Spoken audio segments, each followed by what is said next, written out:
Hello and welcome back to Squid Junction 37. I'm Asek, joined here by Imad, and we are headed straight into the first set of the night.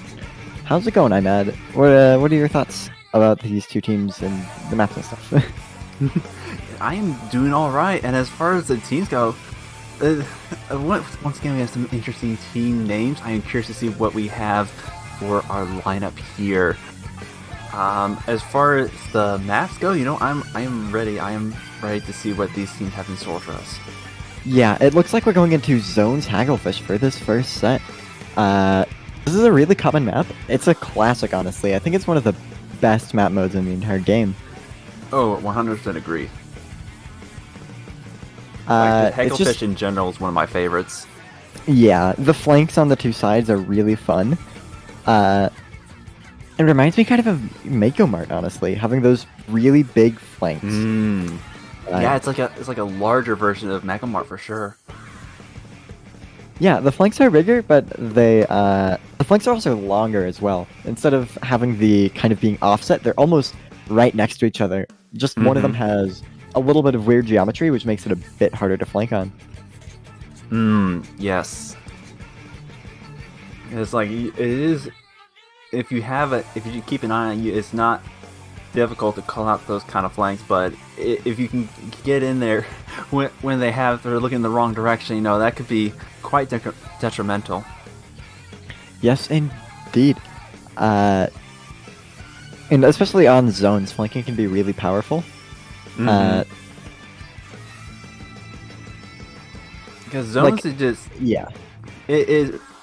It really comes down to how long you can hold it, because sooner or later it will flip, but if you can maintain it and just take out the other team, that will be huge for the match. It can, when it flips back and forth, it's kind of up in the air which team will come out on top, of the sustained pushes are what make the game. Yeah, the penalty is really punishing on this mode, and that's kind of what it means, that a lot of times people will get really low scores and they won't be able to push back into it. It feels a little bit like Rainmaker in that kind of sense. The zone timer flips down so quickly, but you also have a massive penalty. I almost feel like that if the zone timer flipped down a little bit less quickly, but the penalty was less punishing, I feel like that would maybe be better. Because right now my main issue with zones is just it's a little bit too, if you get locked out, you don't have a lot of time to get back in. It is kind of brutal. But then once you do get in, the penalty is also pretty insane. It's 3/4 of your push. So basically every single push, when the zone flips, is 1/4 of of the points you got. Yeah, pretty much. Yep. But I'm excited to see these two teams fight. I think Wiper, I barely know her, is a really funny name. I'm assuming they're a pickup. And Marine Melody, that's also a nice name. I haven't really seen either of these teams before, but I'm happy to get straight on into it. Yes, likewise. I don't recognize the team names, but I am curious to see what the player lineups are. To see if we have any recognizable faces there. Yes, indeed. But it does look like we are going to be heading onto straight on into the game very soon here.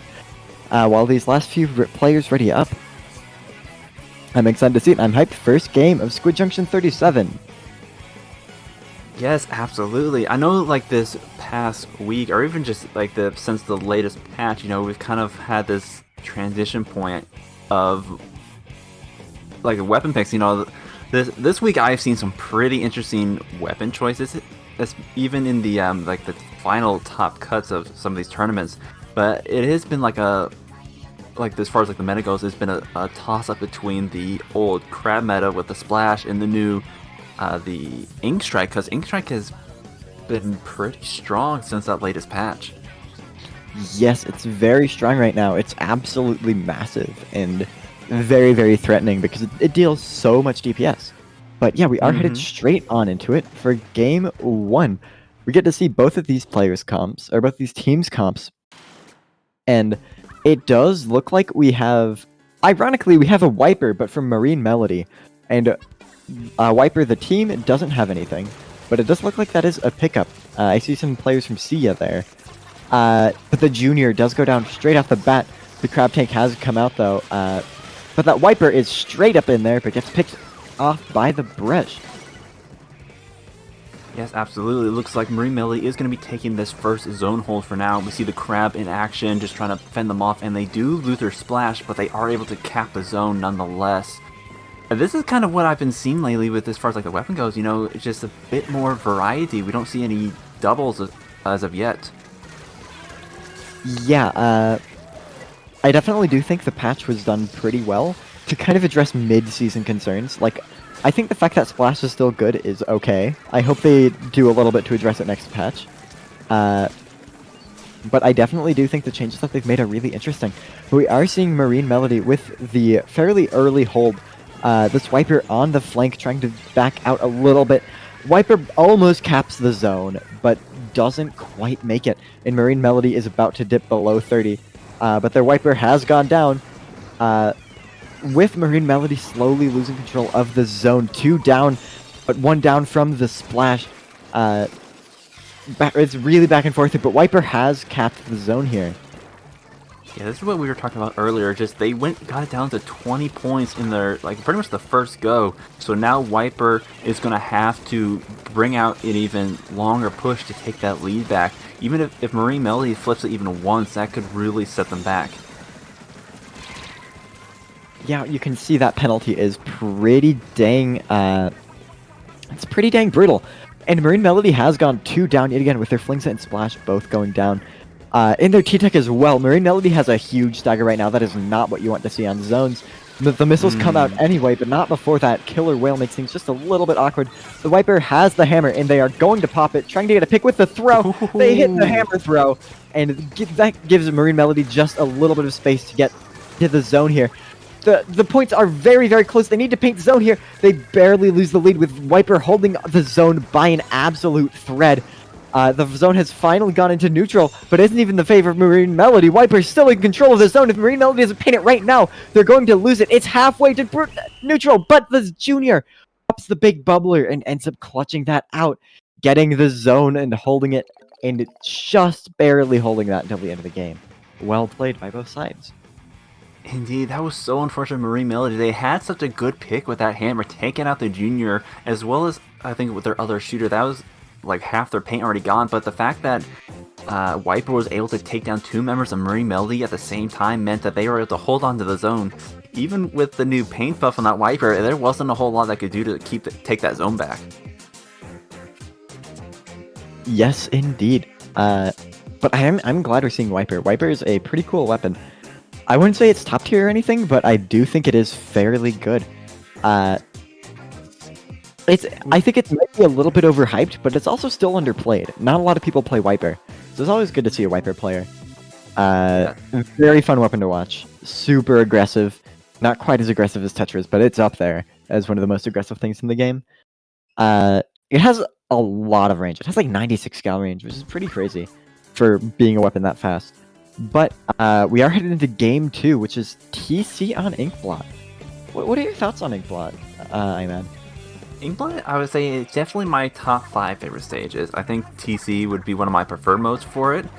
It is, I think a lot of the Splatoon 2 they brought back is they just picked out some of the really good ones with maybe a few exceptions, but definitely Inkblot is one of them. I'm curious to see if these teams decide to stick with the same comps, because from what I saw in that last match, they can easily run something very similar to go for TC Inkblot. Yeah, and I do think that I think Inkblot. I mean, I've heard some really controversial statements about it in the community. Some people think it's really, really good, and some people think it's not that great.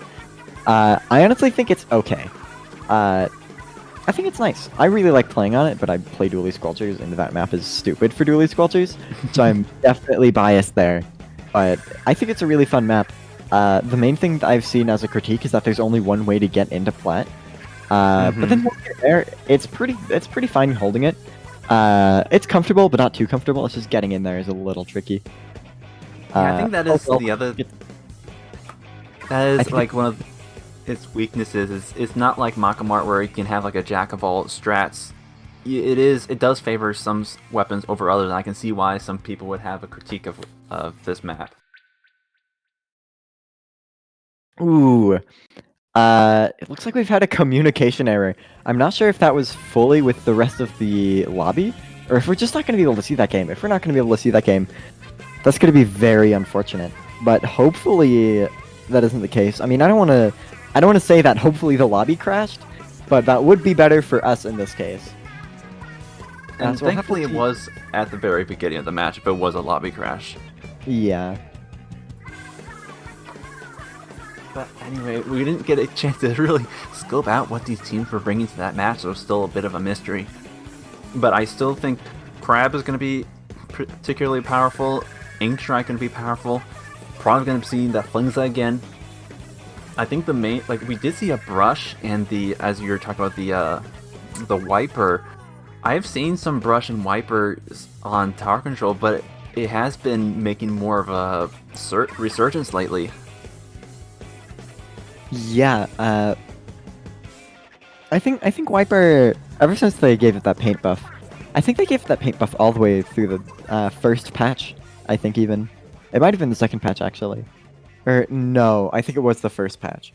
That they gave Stringer and Wiper that painting buff.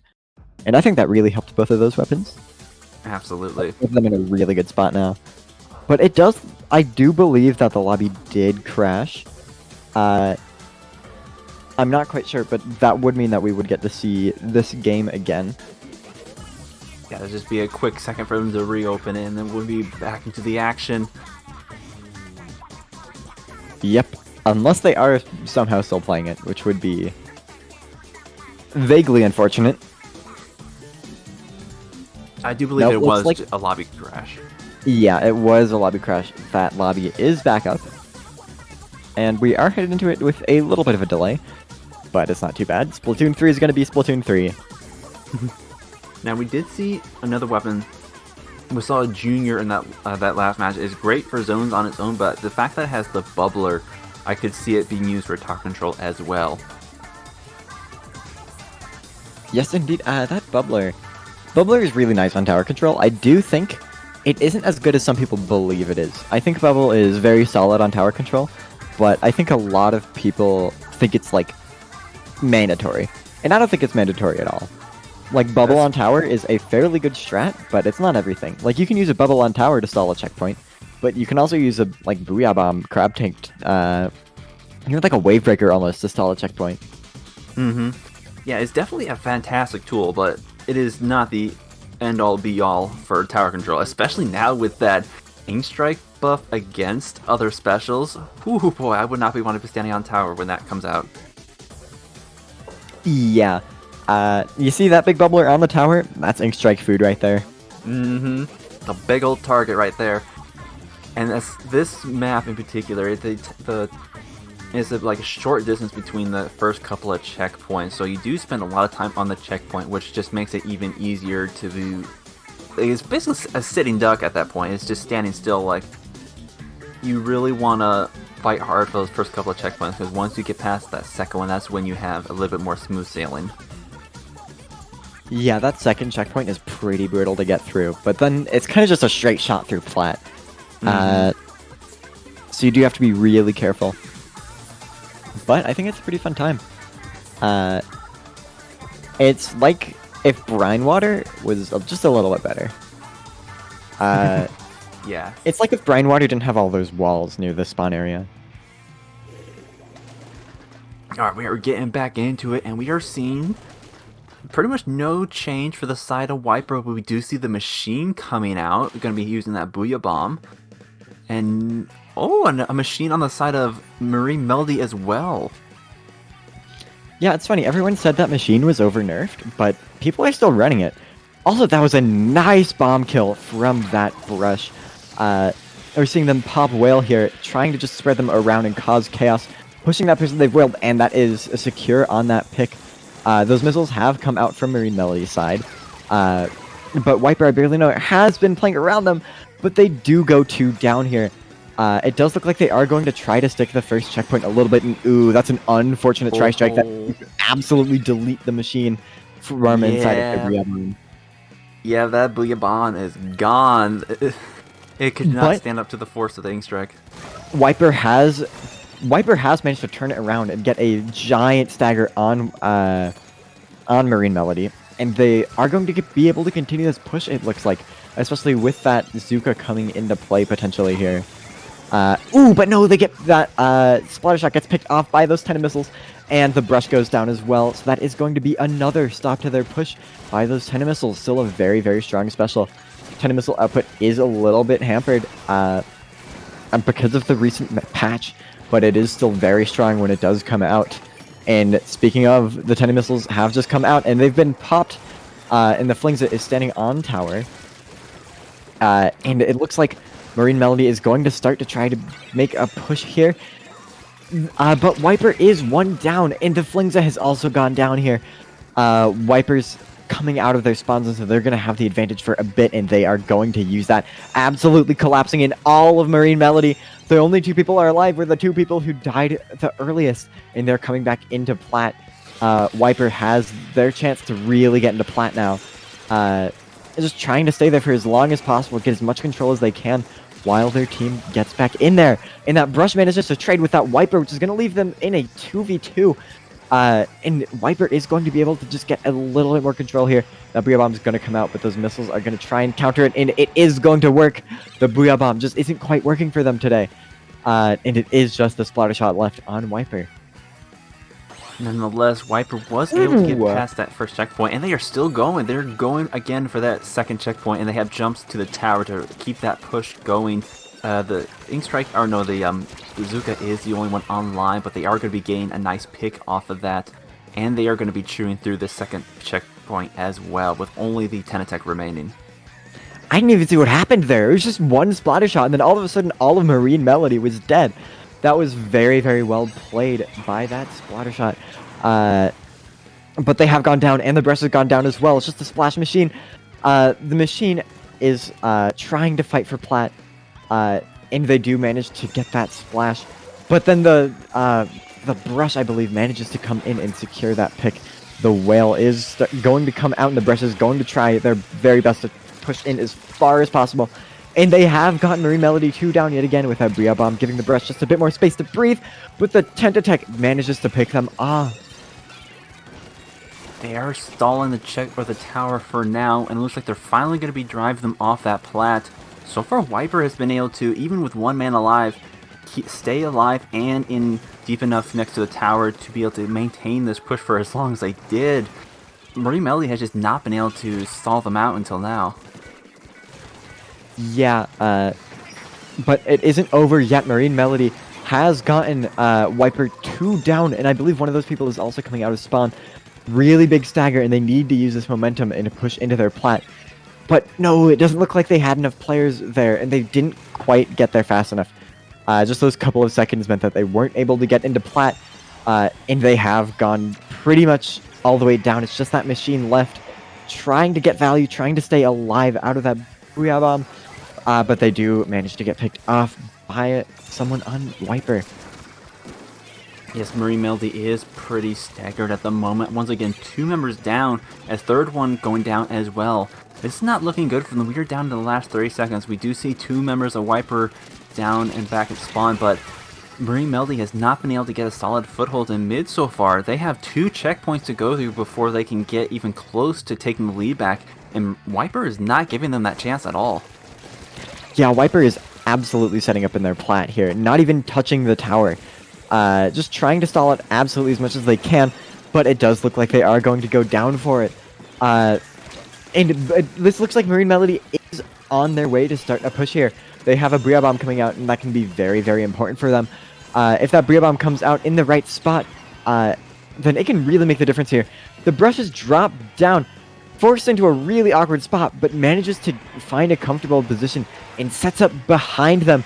And with someone on the tower going down, that Booyah Bomb going out, that is going to be game 1 secured, or game 2 secured for Wiper. And I believe that is going to be round 1 secured for them as well. Yes, we saw the GG Booyah Bomb coming out, even though it does pale in comparison to the sheer amount of damage done by the Ink Strike. It is extremely good for just capping off that tower when you need it right at the last moment. Yes, indeed. And that is going to be the first round for Wiper. Well played by both sides, though. It was by no means a one-sided fight. Yeah, Marine Melody, they had a good thing going at the end there. Yeah, they just weren't quite able to get it. They, in the end of the game, when the enemy team has Booyah Bomb, you really need to try and force a fight with that Booyah Bomb user. Or else, you have to get them down or else they're going to be able to win the game off of it. So they become kind of the #1 priority. I think the biggest thing that I saw was like Wiper, they were really good about winning their individual fights, whether it was they're just pairing up well or just keeping the numbers advantage, but Marine Melody wasn't able to stay alive very long. Like they had a nice push going, but just throughout the entire game they just kept losing their members more often than Wiper did. I think that just backfired right at the end there. Yeah, and even with their kills, they weren't able to take very much space off of them. The fights weren't super one-sided, but Wiper was just able to take more space off their fights. Absolutely. But I do believe we are going to be going on a short break. Don't go anywhere, because we're going to be right back with Squid Junction 37.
Splatoon Stronghold, a stronghold for competitive Splatoon, providing resources to long-timers and newcomers alike.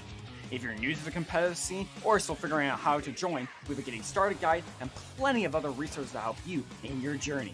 If you are a seasoned veteran, we still have plenty to offer. You can find and join tournaments as well as participate in our Captain Forum and find free agents and teams. Our mission is to make competitive Splatoon easily accessible to everyone. So what are you waiting for? Join the Splatoon Stronghold today!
Hello everyone and welcome back to the Squid Junction.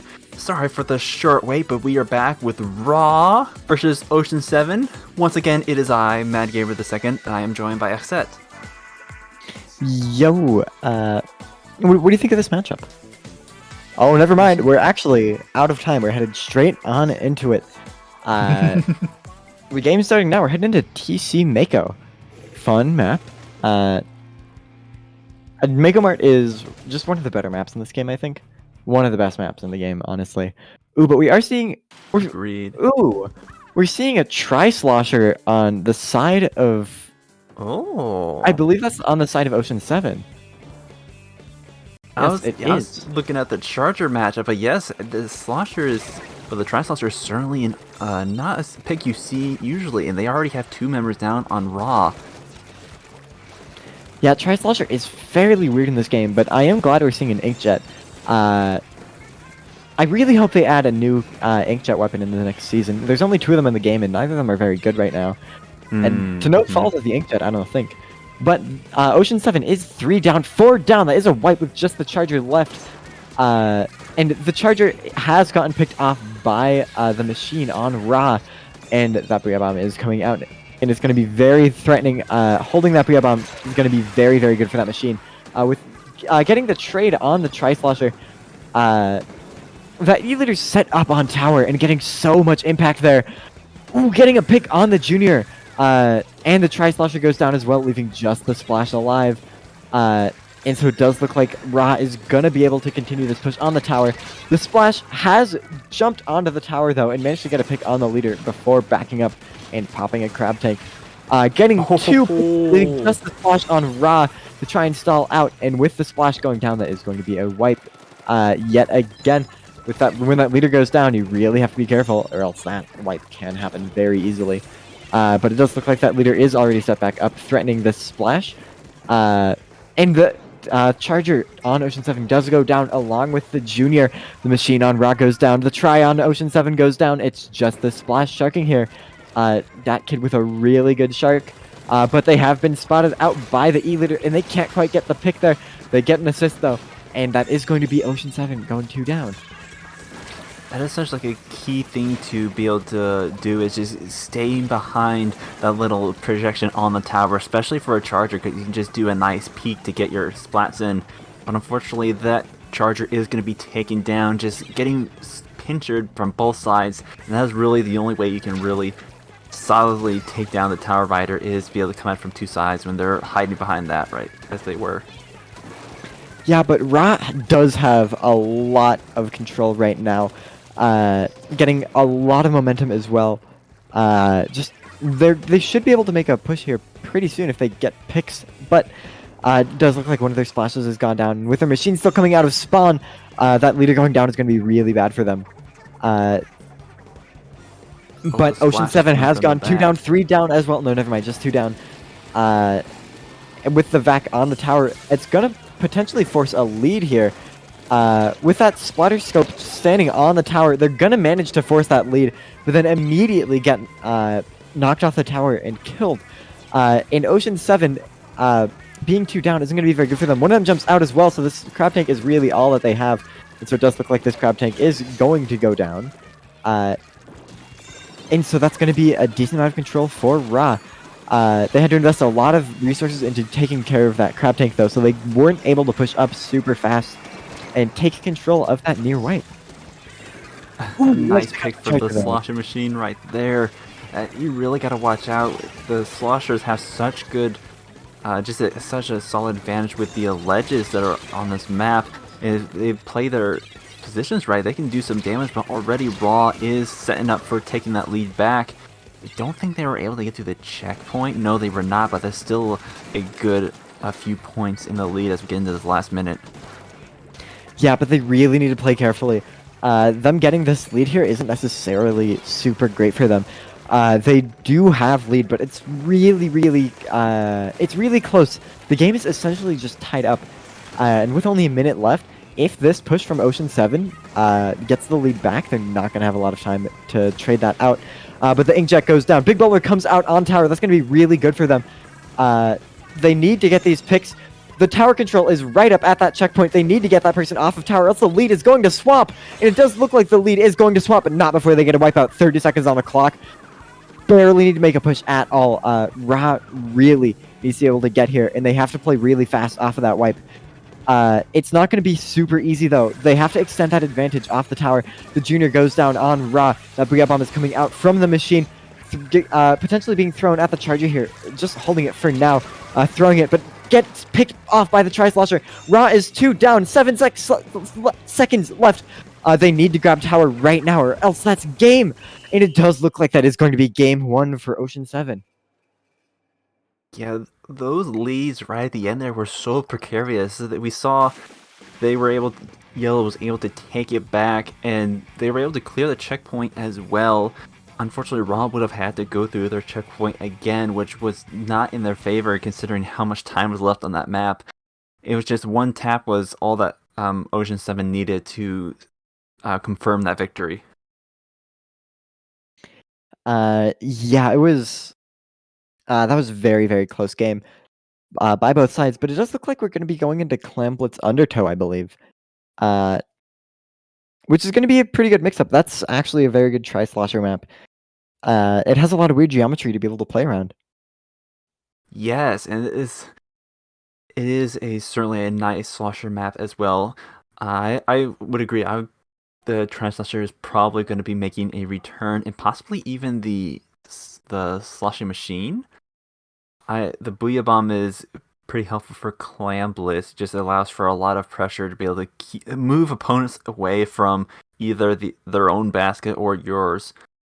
I'm curious to see the Chargers make a return, but will well, I'm asking if Double Splash is going to return. There's a good chance it will.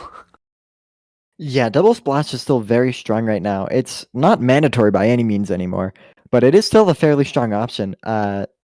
It's just such a strong main weapon right now, along with a really strong special and a really strong sub. It's just a really good combination.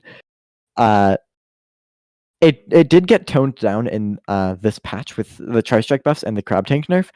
I really hope Nintendo does more to Crab Tank, though. I do still think it is a little too strong. But for a mid-season patch, I think those changes were fine. Just toning down the Crab meta a bit. But hopefully this next patch will end Crab meta. See, I'm not really looking forward to the Crab meta going away altogether, but I would say we need some more variety. We just see a lot of the Splash Crab. You know, we need. I think as you said, like with the Inkstrike, or not the Inkstrike, the Jetpack, we just need more weapon kits. Yes, exactly. We need more weapon kits, more weapon variety. I think that's just the main thing at this point. Yes, indeed. But I do believe we're headed into this next game fairly soon here. So we're going to have to see how these teams fare up, how they fare against this map mode. If either of them change up their comps, I wouldn't be surprised if both of them stick with what they have. It's hard to guess.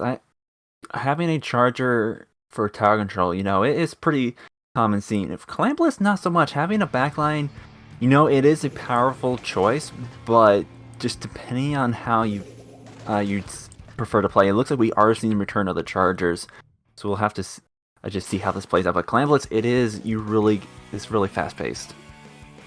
Yeah, I think Clamblitz is currently the most fun mode in the game. I think it's also very well designed at this point in time.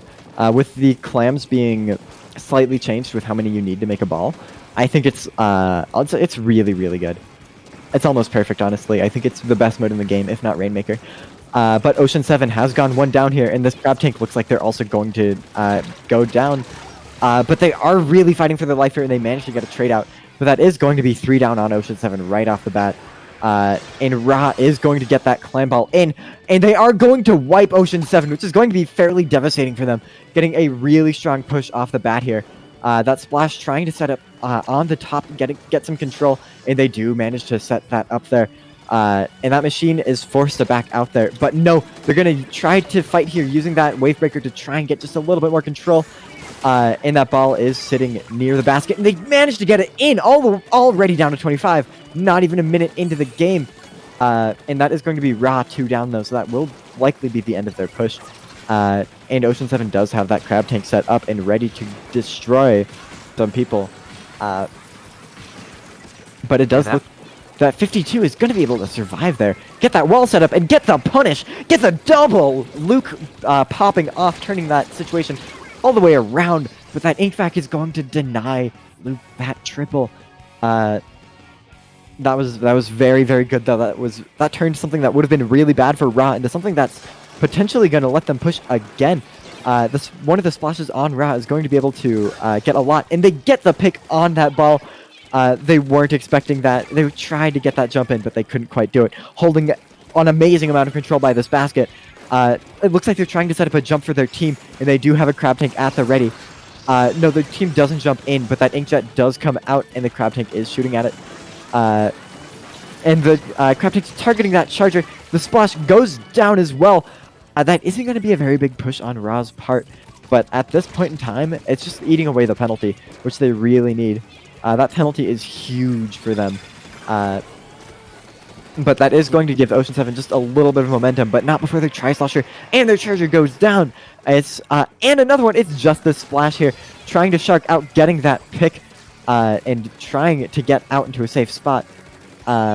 Very nicely played. And they're going to be really hard to move, especially with this crab tank. They kind of just have to wait that out. But the Tri-Slosher does go down on the other side of the map. 52 gal popping that wall, going to try and pressure that crab tank, but they do go down in the process, leaving RAAAAAH 3v4. Yeah, that first push by RAAAAAH was huge. This map is notorious for just the amount of stall that you see, because it's so difficult to be able to really set something up with how narrow mid is here. But the fact that we're able to get it down to 25 so early in the game is going to just set them up so well. We see Ocean 7 coming back, trying to get a push going, but already RAAAAAH is doing an excellent job of just denying them any sort of good hold on that basket. We see it down to 55, but still quite a bit of ways to go before they can take that lead back. RAAAAAH, they've been pushing pretty aggressively, and they don't necessarily need to, but being able to keep Ocean 7 on the back foot is certainly going to be helping them out for the rest of this match. Yes, and that splash with the flank on the charger. The charger manages to jump out just in time, but not before both of their splashes go down along with their Tri-Slosher, and that crab tank is going to come out potentially. No, the charger goes down as well. That's a wipe besides that splash, and that splash is still coming out of spawn, and they do go down. This crab tank is going to be huge, and they just need one more clam in there to KO. But they don't have that clam at their disposal. But they do manage to barely sneak that clam in and get the KO. Very, very well played by RAAAAAH. That was such a good game. RAAAAAH had such a good hold over just a lot of that match. I think like both this and Scorch, you tend to see a little bit more drawn out matches. It's just hard to get something going, but they must really like clams. They were good to go so quickly, and they continue to push that advantage as Ocean 7 did not have a chance to really put something together. It was fantastic to watch right there. Yeah, RAAAAAH was able to get just a lot of value. They were getting a lot of picks and getting a lot of value from those picks as well. Like they were not able to. Ocean 7 was not able to push them out completely for just the longest while. But we did see a nice pick by that splash, just being able to be patient and just set it up when they were the last one remaining. And it did stall them out for a good minute, allowing them to get the return push, but still, it's such good plays. Now, the next one, though, zones on Brine Springs. That is an interesting one. The E-Leader is certainly going to have a fun time here. Yeah, I personally really like Brine Water. I think a lot of people, I think E-Leader is a little bit overhyped on this map. People will complain about Brine Water and then say that they really like Inkblot, but Brine Water and Inkblot are basically the same map.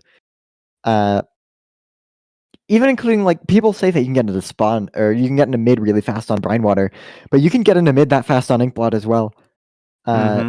Both maps are just very, very similar. And I really like both of them, but I might be biased as a Dually Squelcher player, being able to take that drop on the flank really, really quickly on this map, and then peek from some weird angles really soon. This is one of my favorite maps, but that is probably Dually Sculpture's bias. I do personally think that that Inkblot is a little bit better than this map, but I think both of them being in the game isn't bad. It's a nice change of scenery, and this map is unique with that sheer just wall. I think the fact that this map is just 2 ramps and then mid, but it still works. I really like that. I think the main thing with Brine Water compared to Inkblot, Inkblot, it does have a little bit more of the terrain, the obstacles, so it allows for a more flexible pick as far as like the backline goes. But both these maps support like midline to frontline pretty well, but it really only supports E-leaders as far as a backline. Anything else when they're going up against the E-leader, it just cannot compete just because of how much of a lack for cover there is. Yeah, I think E-leader right now kind of just bullies backlines everywhere, honestly, though. That is a fair point. They just have almost a whole monopoly on the backline game, but we make it work. But I have to agree, this is a pretty decent map regardless. Yes, indeed. And I do believe we are going into it very, very shortly. So we're going to see what both these teams bring to the table, if they're going to change up their comps at all. I mean, they didn't change up. Mako Mart and Undertow are very, very different maps, and they didn't really change their comps, if at all. So I don't think we're going to be seeing any comp changes. Oh no, it does look like Ocean 7 is going to go for the double splash comp. No, they have they've been going for the double splash comp, I believe. I'm not quite sure at this point. I know there's at least a double splash on one of the teams for every single match so far, but I think the try is new from the last one. I didn't see the try last game. No, Valorac's been rocking with the try for this entire set here. Okay. So it's pretty much unchanged then. At least I believe that's Valorant. But it does look like we're just having an absolute crab tank battle right off the bat here. With one of the splashes from RAAAAAH really sharking on that leader, gonna get that pick. Very, very well played. Getting that leader down is going to be massive, but they do go down to the splash in mid, and that is going to be control for Ocean 7 for now. They are really making excellent use of the crab tanks on this. They are already trying to poke at the E-leader again, but they are just getting pressured back. But I am surprised we haven't seen any ink strikes coming into play. Yeah, I do think it's really funny though. We saw that Splash-O-Matic almost do the exact same play on the E-leader, just mirrored. But that E-leader managed to back up. They managed to spot the splash and then back up, which was the difference there. And so they just weren't in there. Ooh, that crab tank gets popped close range. And they do manage to trade it off though with a 52 gal. And RAAAAAH is still in control of the zone. Wavebreaker comes out from Ocean 7, but they are 2 down, so it's not going to get much value. That crab tank comes out, but with Ocean 7 being 2 down, they're not really going to be able to play off of it. Bomb comes out, going to support that 52 gal. Flashback to Splatoon 2 with K52. The leader on RAAAAAH does go down though, which is going to force them to play just a little bit more safe to prevent getting wiped. But Ocean 7 has gone 2 down, 3 down, just the leader left. And that is the leader down, and that is a wipeout with that one last jump coming back in. That is going to be game 3 for RAAAAAH. Yeah, Ocean 7 just was left in a very precarious situation right at the end there. They had several of the members just staggered out, and they weren't able to get a solid foothold to retake the zone. So RAAAAAH just did a phenomenal job of holding the zone for the last half of that match.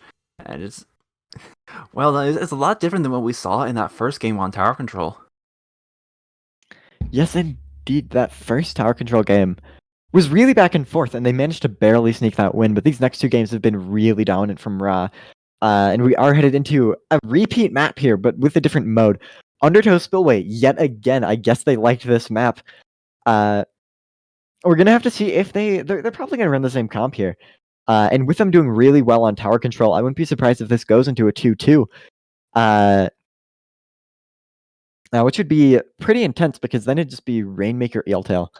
But we can't get too ahead of ourselves, because we're headed into game 4. And Ocean 7 is now against the wall. They can't lose a single game past this. They have to win these next 2 in a row, which isn't impossible by any means, but it is at least an uphill battle, especially with the last 2 performances of those 2 games. It seems that I bet their mentality is just a little bit low right now, which isn't going to help them at all. Yeah, we'll have to see if they're able to pull out the same plays that they're able to do on the other tower controls. Because if they let RAAAAAH run away with this tower control on this map, it can snowball so quickly. It can just run away with you if you're not careful. And I think if Ocean 7 was able to hold out the same way they were on Makomart, they definitely have a good chance to bring this around. You know, I'm just thinking about this, but this map, like this map feels actually. I haven't made this comparison in my head before, so I'm still thinking this out. But is Undertow Spillway similar to Makomart? I've never really thought about it, but I think all it's missing is the flanks. Like, do you see it? Do you know what I'm talking about? Am I insane? Or is Makomart just Undertow, but with more flanks? No, I can definitely see that, especially like the spawn layout is very similar. You have The this spawn layout? that raised area with a little bit of dip, and then it raises again. And then you have the tower control goes by the left area of your spawn, and if you lose control of that area, it's really, really bad. I've never made that comparison before, but and then you have the mid with the two elevated areas on the left and right. It's just Makomart. That's the conspiracy that I just thought of. And does the tower take the Wow. same route? I think it does. Wow. Very, very strange realization that I have just made. But we are headed into this next game. We're going to see the Tri-Slosher still being picked, but that Charger is going to go down on Ocean 7 to that E-Leader. With what I believe a splash, probably sharking, because we have seen them sharking a lot, and it is the splash. Getting very much pressured, and they do go down. That is Ocean 7 2 down already. First checkpoint already broken by RAAAAAH. I mean, we are going to see a lot of pressure being dealt out from RAAAAAH here. The Charger does go down on their side, though, so they're going to have to play this a little bit safe. Machine goes down as well, and it's just the splash left in mid. It does look like they are going to attempt to fight this, though. The Toxic Mist isn't going to make things easy, though, and that Crab Tank is going to force them to back out. But that Charger's coming in with the backup onto them, getting the pick on one of the splashes. It's going to be really huge there. I believe that was a Crab Tank headshot, which is always good to see. And that is going to be... That's a fairly big stagger on Ocean 7, but someone on RAAAAAH does go down to that Charger. Yeah, Ocean 7 is doing an excellent job of just keeping RAAAAAH from getting past that second checkpoint, because the first checkpoint, you know, it's right there. It is pretty much a given, but if you're able to hold out for that second checkpoint, it really puts you in a good position for when you're trying to push back, because once you lose that second checkpoint, that's when things start to spiral out of control. And it looks like they are getting ready to make a push to their own. And they are through that first checkpoint on their way to the second. They'll just have to watch out for the splashes sharking on that side. The Inkvac does come out here. It looks like they are able to get to that second checkpoint no problem, but they are not able to take the lead of it. Both charges go down, but the splash is going to be able to take that lead, but not quite the checkpoint, and that is going to be a wipe on Ocean 7. And am I mistaken, or does that Charger have Haunt? I heard someone in chat say that the Charger had comeback as well. So that is a very unorthodox Charger build there. But it does look like they are going to wipe. And yes, we get to see that Charger's build. They do have comeback and Haunt. I've never seen a Charger build like that before. But Ocean 7 has gone 3 down with just the splash left, trying to rush the tower there. But they are way in over their heads. That Crab Tank is going to come out. But I can't see them getting any value off this. The leader is going to go down, and the splash as well to that Charger. And that machine is going to shark out and potentially get a pick on that splash there. But no, the splash manages to get that pick out. And managed to hold the lead, but just barely. But that being said, Ocean 7 is going down yet again. And so RAAAAAH is going to be able to potentially get the lead back here if they play smart here.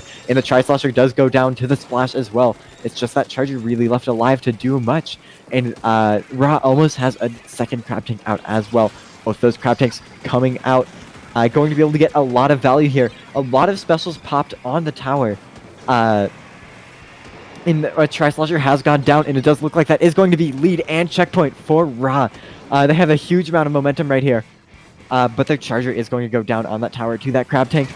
And the splash is going to go down as well. It is just 2 on RAAAAAH's part, and so that's going to be a huge momentum swing. In fact, coming out from the Charger is going to be very huge for them as well.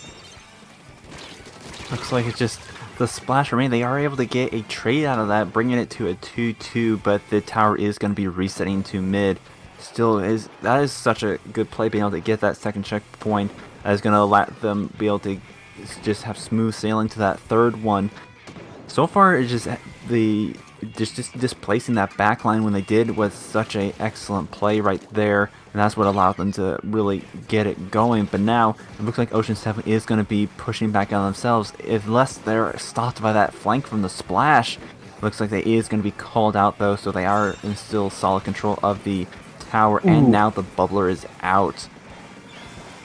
Yeah, and that is going to be the checkpoint broken for Ocean 7, but that Charger's going to pick one. The towers 36 and 36. Ocean 7 is going to take the lead with just barely a little bit left here. RAAAAAH is getting flashbacks to the Legato game. It really is the same, but it is just that machine left, and they're playing this smart and just hedging their bets, pressuring tower because they know Ocean 7 is going to grab it. But that Charger is going to get a pick on that machine and then jump out, and that's going to be very good for them. But the Charger jumping out, I'm not quite sure about it. They do have comeback available and haunt, so them dying could be a little bit beneficial over the jump out, especially since they did pop their Ingfact fairly recently. But that Charger is going to be in a fairly strange spot, and they are going to jump out. And this is RAAAAAH's chance to redeem themselves, to make this comeback. They don't have to get a lot of points here, but that splash flank is going to take out the leader, which is going to be pretty huge. Tri-Slasher diving on tower, and it's going to be game! Really, really reminiscent of that Mako Mart game. And that is going to be Ocean 7 taking game 4, leading them into 2-2. Yeah, that push by Ocean 7 made it really scary for RAAAAAH at that last play right there, because it was down to 30 seconds and they hadn't a lot of time to, or they had a long distance and not a lot of time to bring the push back. So Ocean 7 was able to hold on to it and be able to just wait for that tower to get into position to take it back. And once again, they were able to make a repeat performance from that first game, and now they are in that fifth match for a match point. Yes, this is going to be very, very interesting here. We're seeing I don't know what we're going to see here in this Rainmaker match. It's going to be very interesting, though. For sure, we're going to see that Tri-Slosher again. But I'm not sure how Tri-Slosher is going to fare against this map, especially against an E-leader. There's not a whole lot of cover to play around in mid. And on Rainmaker, it's going to be really interesting. I really just want to see what's going to happen here. Yeah, this Rainmaker on Eeltail is such a rogue map mode. You don't see, like a lot of other maps, you can pretty much play a similar cons, but this one, I've seen some like specialized picks specifically for this map mode just because of how different and unusual it is. Yeah, it's going to be fairly interesting. But I do think we are going to head into it very, very soon here. Both teams are currently readying up, so they're at least thinking about their comps a little bit. I wouldn't be surprised if they do change up their comps a bit. We're gonna have to see what happens. I'm hyped for it. Game 5 always gonna be really, really hype and intense. I don't know what we're gonna see from either team here. I did realize that last match that both of these teams have been alternating which team has the double splash. At one point or another, both teams have run the double splash. But I would not be surprised if neither team decided to this round. Because we did see the Junior come out for tower control. We've seen the 52 make some really good plays. The Slosh machine as well. But I wouldn't be surprised if we saw some sort of Zipcaster weapon. I know Zipcaster is a nice pick for Rainmaker just because it allows you for... It's basically the GG Booyah Bomb, but for Rainmaker. Yeah, but it does have some stakes. If you whiff your shots, if you go down, it's not necessarily GG. It just lets you take a fight with the Rainmaker. Right. No, that's true. That is not quite the same caliber, but it is used pretty similarly for that last game push. We are going to be hopping into it. Ooh, we do see the Tenetic making his first appearance in this set for both teams, but we still see the double splash. Yes, this is going to be very, very interesting to see. Double Splash T-Tech leader is very, very strong right now. And really, the only difference is that Tri-Slasher versus the Splash. So we're going to have to see what difference that makes. The Toxic Mist is certainly going to be coming in handy because it just slow down the Rainmaker, keep them from getting a push going as quickly.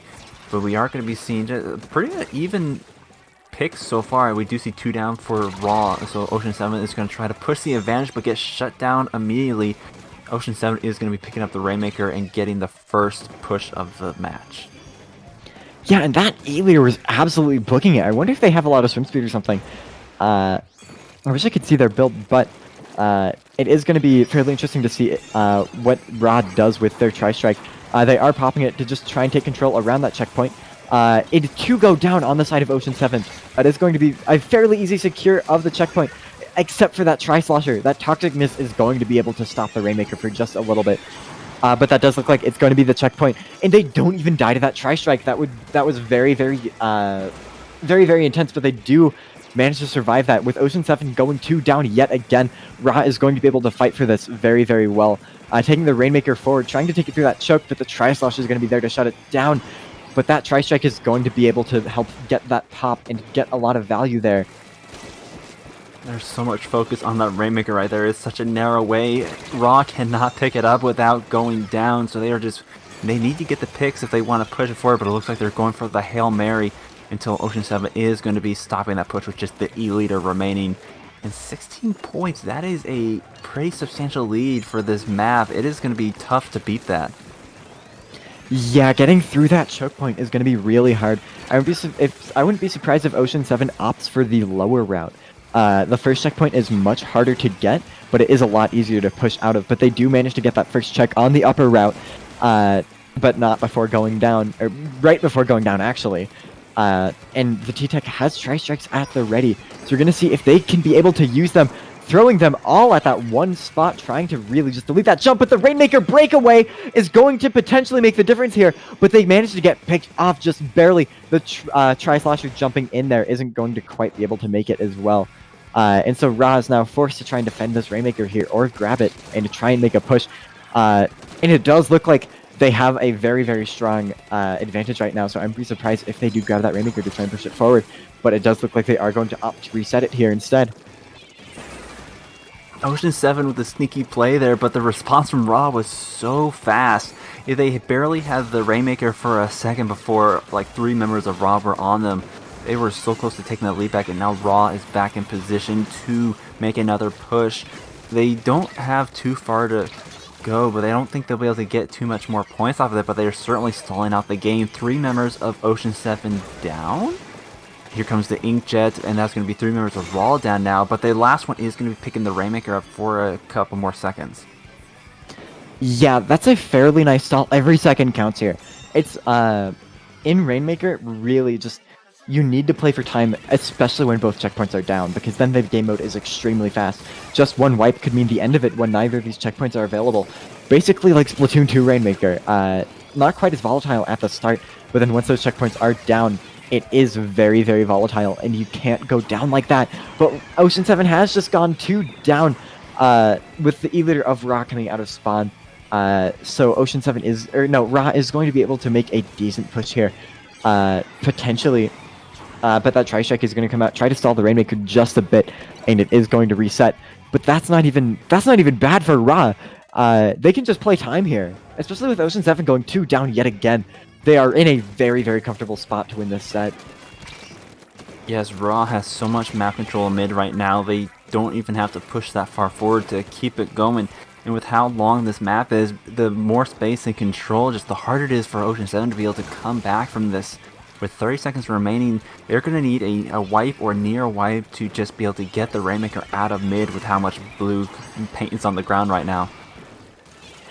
Yeah, it's going to be very, very intense here. These last 20 seconds, they really need to push RAAAAAH super far back. Not only, I think honestly, if I was on RAAAAAH here, I would just try to play really safe, while getting those picks. Given that Ocean 7 has gone 2 down, staying alive is much more important than getting those picks. They have to push you very, very far back, and it does look like that Rainmaker is not quite going to get grabbed, and that is going to be the set for RAAAAAH.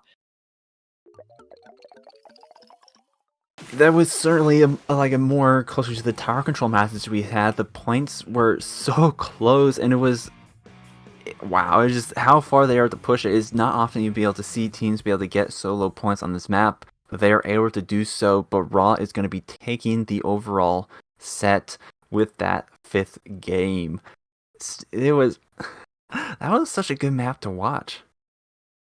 Yeah, very, very good match as well. I think, yeah, very, very even. The Tri-Slasher was an interesting pick. And I know the person behind it, Valorant, has a lot of interesting history if you know about the Splatoon community. So it's interesting that Ocean 7 is still around and still a thing, even after all the drama that happened with that team. But RAAAAAH takes the win against them anyways. I think it's very strong. I think they played it very, very well. They're getting a lot of value from their picks and being able to push very fast. I think Ocean 7 is just very attuned to that kind of snowbally nature of tower control. But in modes where it's not quite as snowbally, I think they kind of faltered a bit. I have to agree right there. It was just the double splash. The try was not out of its element. Just as far as range goes, it was able to fare pretty well against the triple shooter comp and did quite a bit of damage. Just overall, RAAAAAH was the one that came out on top. Yeah, but I do believe that we aren't even going on a break. I think we're going straight into the next set. Full on, just no break at all. We're gonna see Immortal Redemption versus Legato, and I guess this set is a sort of redemption for the extra long break we had before, which we do apologize about, but this set is just happening really fast, which is very, very good. So you guys don't have to go anywhere because we're headed straight into the next set right now. Indeed, and these are some familiar names both for the teams and for the players. I think Immortal Redemption is some sort of pickup, if I am reading this correctly, but Legato, they are no stranger to the competitive scene. They have competed in several of these weeklies. Yeah, I know Legato fairly well. I think I've fought them before, especially when I was on Lydian. We were kind of, I don't know, we had some connection, both having music-related names. But unfortunately, Lydian isn't around anymore. But I'm glad Legato is very strong team. Very threatening, even back like a year ago when I was on Lydian, and we were fighting them. But yeah, I do believe this first map is going to be Zone's Sturgeon, which is pretty interesting. I think Zone's Sturgeon is honestly, I think Sturgeon Shipyard might honestly be my favorite map in the game right now. It's just really fun to move around on. Like, if you see, there's so many of those videos of just parkour going around maps, and almost all of them are in Sturgeon. There's just so many grates and stuff, so many ways you can jump around. I really enjoy Sturgeon. The spinners are really nice, and I think it's good on every single map mode. Or on every single mode, not on every single map mode. I'd have to agree with you, and I think some of the changes they made, is particularly for Rainmaker with the new Rainmaker pedestals, it just got even better when it came over to Splatoon 3. It's certainly become a staple. Although I can't tell whether it's just because of how good the map is or simply the fact that it is a Splatoon 2 return. I mean, a lot of people Maybe a bit think of both. Splatoon 2's map design was pretty strong in general, but I think people are saying Splatoon 3's map design is weak a little too soon. We don't have enough maps in the game. Splatoon 2's map design feels stronger because we're seeing the cream of the crop here. The best, Exactly. the best of the best. I think there were over 20 maps in Splatoon 2, which is insane. That's that's pretty much double of what we have now. We'll have to kind of double check that fact, but for every single good map, there's also a really, really bad map in Splatoon 2. Moray Towers, Arowana Mall, Port Mackerel, Kelp Dome. All of those maps. And we don't have to play those anymore. So I do think, overall, the map design is stronger in this game. You don't go into solo and be like, man, all of these maps are bad. You don't get those abysmal, Port Mackerel, Arowana Mall on Rainmaker. You don't get those rotations. Ooh. Okay. This is really interesting here. Immortal We Redemption. both have our team we're rooting for. We have the Tetra Dualies on the one side and the Heavy Splatling on the other. Both unique picks. We have not seen too many of that this tournament. Yeah, I'm hyped to see what the Tetra Dualies are going to be able to do. Tetra Dualies are a really cool weapon in my opinion, and they're also fairly strong. Tetra Dualies are on the flank. but they do get called out, and I believe I mean, they still haven't gotten picked out. They're still just chilling back there on their snipe, and that Reef Slider is going to come in and absolutely cause chaos there, and that is going to be the zone for Immortal Redemption. Yeah, that was a nice Reef Slider off the top into the zone, able to allow their team to recap that, and now they're going to be chewing their way through their own lead. The Booyah Bomb taking out the Junior, that's going to be a huge pick, as that's going to be one of their main sources of paint gone. But they have still something to say about it. 2 Crab Tanks are online and are going to be firing for zone. They're going to just be holding out, and that is going to be lead as they get down to the 50 mark. Yeah, this team just has a really aggressive comp, and I think it's a nice change of pace. The Tetra Dualies plus the machine plus the double splash, something about it. I don't know, it just feels really cool to me. Ooh, that's embarrassing. Straw Hat falling off the map on stream. You hate to see happens it. to everyone. But Immortal Redemption is going to lose the zone right here with their splash and machine going down yet again. It's gonna be pretty interesting to see if this Tetra can get out of the situation alive, and no, it looks like they can't. They get in just a little bit too far over their heads, and they end up having to commit to that fight. But Immortal Redemption is back, and they do have a decent amount of control right here. With both of those Crab Tanks coming out and the Tetra Dualies having that Reef Slider, it's going to be very interesting to see how they push back in here. The Tetra Dualies absolutely pushing this heavy, waiting out the heavy's charge. Going to try to just back up here a little bit. Yeah, as my... Alright, you can go. Okay, this map you tend to see less of the consistent flipping back and forth. You tend to see longer stints on the zone. But with the matchup of the full aggression, the full frontline comp versus the backline support comp, we are seeing just Immortal Redemption retaking the zone a lot quicker than Legato has been. Yeah, and I do think it is, or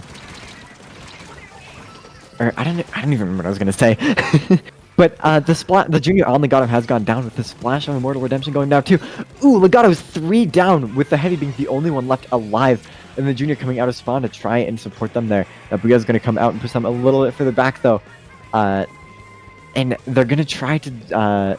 Immortal Redemption is going to try to move forward with their really aggro comp here. Absolutely diving on them. Getting 2 down on Legato. Very well played there. A lot of momentum with that one player jumping out. I couldn't quite see which weapon they were playing. And the Tri-Strike comes out on the zone. But they aren't going to be able to get much value out of that. The T-Tech is trying to push on a zone. And ooh, it looks like they're going to be able to take control of the zone anyways with that big bubbler securing it for them. Yes, but they're going to be shredded, and so many members of Immortal Redemption just pinching the Legato in the zone. The last one forced to jump out, and they have yet to be able to take that 19 peak, and already Immortal Redemption is chewing through their penalty points in this last minute. Legato, they still have a good chance of bringing this back, but they are still on the back foot, which is the sheer aggression, the bombs, and the frontline play of Immortal Redemption is just keeping them from retaking that zone. Yeah, it's held half and half right now. It's really, really intense. They have to win this paint battle here. And with Immortal Redemption capping the zone, that's adding a little bit more weight to the stakes. They need to be able to paint the zone here, and it doesn't look like they're going to be able to do it. They're going to get pushed out of mid, and that is going to be game 1 for Immortal Redemption.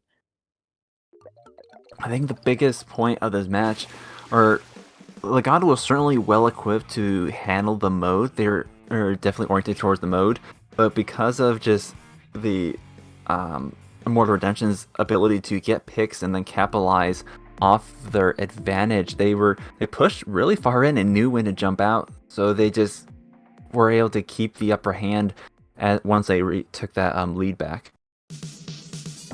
Yeah, and I think it is really interesting. That's their zones comp. Zones is the most passive mode in the game. Those WM1 comps are kind of discouraged because you don't have a lot of time to get back into zone. You lose 2 team fights in a row and you're gone. And that's game. So you really can't, you can't WM1 on zones very well. You need to play it really carefully. Dude, if that's their zones comp, I want to see what their Rainmaker comp is. I want to see if they're going to pull out a tactical or something. Yes, I would say that Immortal Redemption is well equipped as it is to be handling Rainmaker, but Legato, I would not be surprised if they made a change to account for this next mode. Yeah, I'm excited to see what these teams do, if they stick with their comps or if they change it up.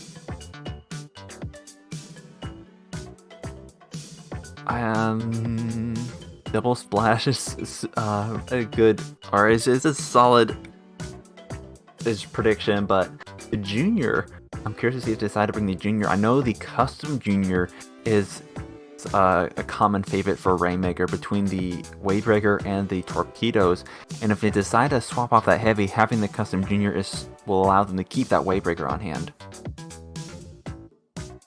Yeah, I'm excited to see what happens here. And it does look like we are headed into this fairly soon. And so I'm excited to see whether they change up their comps or whether they play it a bit more safe. Because I have fought Legato in Splatoon 2, but not in Splatoon 3, so it's really exciting to see kind of how they've changed, what kind of comps they're running now. And I mean, I didn't fight them that many times. I don't exactly remember what they were running in 2. But it's still interesting. It's still nice to see. And we're gonna have to see if they can redeem themselves and get this game, or if they're gonna go 2 down again, be forced to reverse sweep.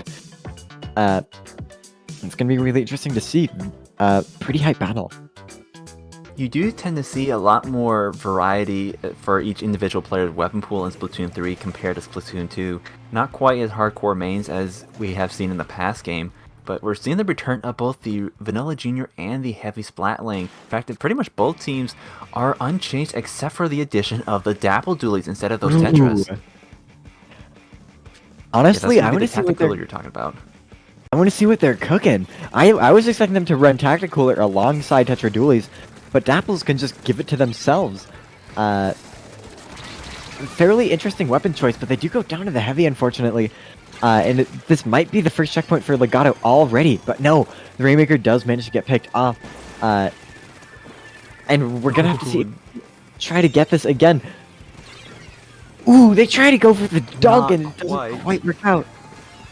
Yes, that Crab Tank was able to stop the Rainmaker before it could cap that pedestal. It's just a point away. And see, the Tacticooler, they're able to pop the Tacticooler before they get taken down. But that is the advantage of having the Dapple Dualies. They do have beacons on hand in addition to that Tacticooler, so allow for a quick jump back to mid. And as we see the 3 members of Legato down, the 4th one as well, I think that's an easy pass to the pedestal if they're able to pop the Rainmaker in time. Yeah, that person just got absolutely dived on. It looks like Immortal Redemption is opting not to pick up the Rainmaker just quite yet, playing a little bit for control. I do like that play, but they do manage to get punished right before dunking the Rainmaker. Which doesn't actually tie the game up. That actually is a lead of 64. I didn't know that about the game. If both teams fail to dunk the Rainmaker, then the +1 point rule still applies, which makes sense. But it's still fairly interesting. The machine is fighting the Heavy for their lives, though. But while they're doing that, the rest of their team is going to be able to grab that Rainmaker and sneak it onto the checkpoints. The machine is sitting here with that Booyah Bomb at the ready, able to get a lot of value and play really risky. We're going to have to see if they can get more value out of this, though.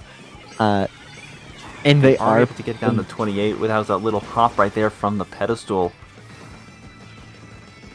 That machine is just in such a good position. Yeah, machine causing a lot of chaos, able to make space for the rest of their team to just absolutely get the Rainmaker in there. But we are going to see Legato trying to go for a counter push here. That push down to 20 is pretty daunting, but if you get that checkpoint, it's fairly easy to jump up onto that platform. But, ooh, that is going to be a wipeout for Immortal Redemption on Legato. So they're going to be able to play off this very quickly, especially with that Dapple Dualie.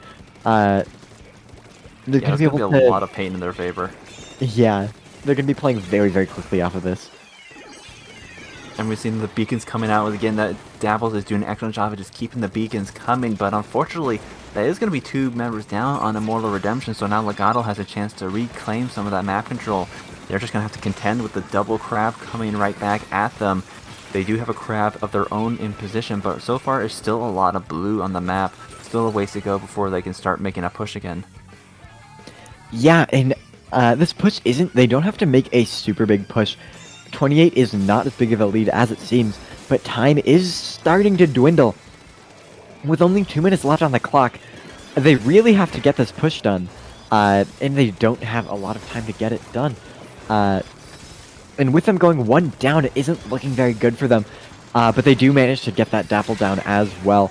And the Crab Tank is going to get the pick on the Rainmaker there, which is going to make it's not looking good for Legato at all here. Under 1 minute 30 seconds left, and they're going to be able to take control of mid. And so Legato really has to push through this. Yeah, once again, Immortal Redemption, they're doing an excellent job of just capitalizing off the aggression of their comp. While Legato is certainly keeping them at bay, they still haven't been able to breach that 28 mark. They are slowly inching their way forward and just pretty much stalling for time. They are not allowing Legato to get a leg up from what they have. Yeah, it's gonna be it's really intense. There isn't a lot of time left on the clock. Immortal Redemption can really just play for time here. But with the specials on the side of Legato being out, ooh, they're still going. But I do think it is kind of a detriment. Legato doesn't have a lot that they can push back in with in terms of specials. Almost all of their specials are defensive here. They don't have anything that can really take space super efficiently. They are going to be really good at holding space, but when there's when you have to push down to 12 and there's 17 seconds remaining, it isn't very good for you. But that Rainmaker is going to be able to get popped here with the big bubbler coming out as well. 10 seconds left on the clock. It looks like this game is going to go into overtime. Crab Tank coming out from Legato. Crab Tank on Immortal Redemption as well at the ready, but not popped yet. But ooh, that Rainmaker is going to go down, and it isn't quite going to be able to get value out of it. They're not an excellent utilization of that flank right there, right at the end. Just able to stop that flank was before they could push. That flank was devastating there, and that is going to be game 2 for Immortal Redemption. Legato is up against the wall with the match point. Yes, indeed, Legato, they have quite a ways to go now if they want to stay in the winner's bracket here. Next one is going to be Tower Control on Inkblot, which will certainly lend itself more to the backline comp they've been wanting to run. Both the Bubbler and the Heavy Splatling do exceptionally well for Tower Control, especially on Inkblot. And considering the other Immortal Redemption hasn't been running backline, there's no E-leader for the Heavy to have to worry about. Yeah, so that's very good for that Heavy Splatling. We're gonna have to see how they play on Tower Control though. Their comp seems like it would be very good for Tower Control. That Bubbler Wavebreaker Tri-Strike combo it's really good on Tower. It allows for you to clear enemy big bubblers, crab tanks and stuff off of Tower. And it also allows you to just get a little bit of shields on Tower. I also think it is interesting. With the Wavebreaker, when you put it on the tower, it has a Doppler effect.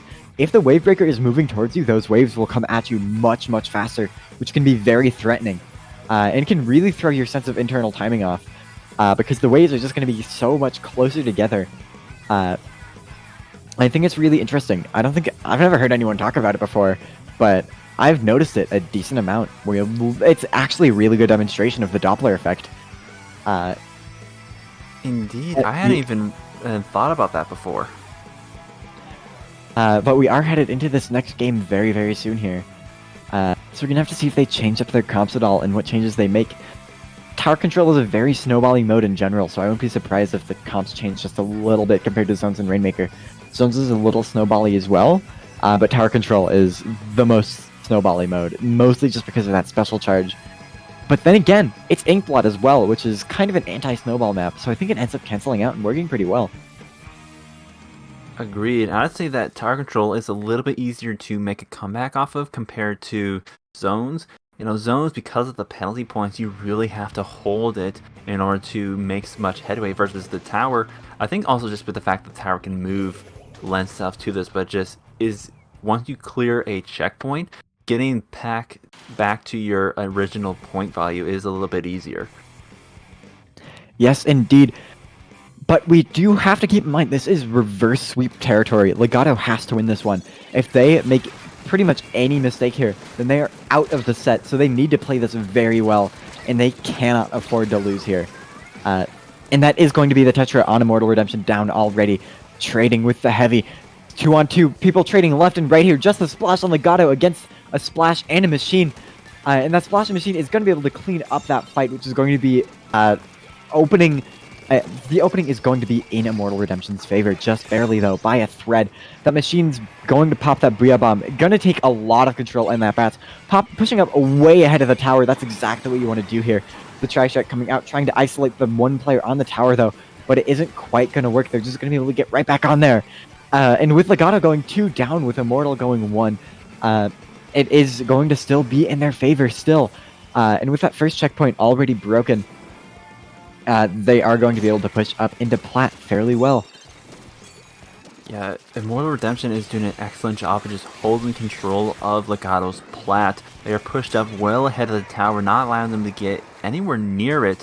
And with the amount of stagger that we've seen on Legato, they're able to break through 2 checkpoints already and on their 3rd. And it looks like they're not going to be stopping anytime soon. Yeah, this is not what Legato wants to see, but Immortal Redemption really just wants to clean this up. Just the splash, and they're not going to be able to make it. And Immortal Redemption is going to KO on their first push for the 3-0 sweep, not even giving Legato a chance. We talked about how good that Legato's comp would be for tower control, but that is factored into the fact that they have control of the tower. When they're on the defense, they weren't able to stand up too much of the aggression that Immortal Redemption brought.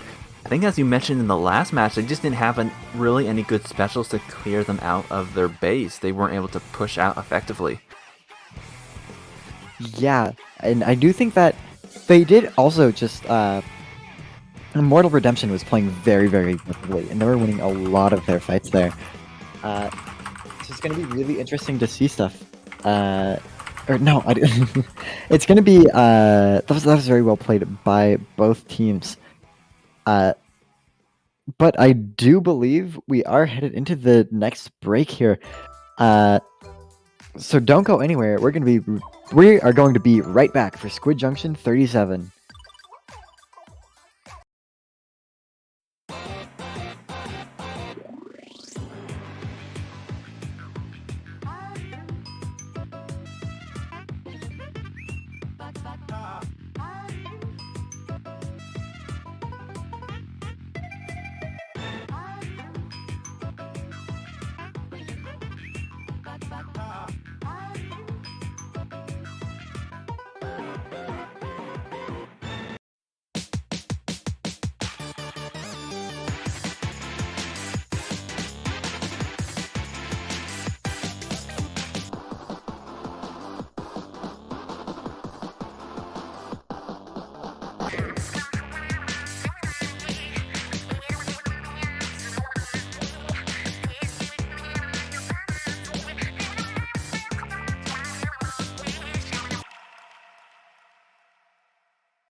Splatoon Stronghold, a stronghold for competitive Splatoon, providing resources to long-timers and newcomers alike.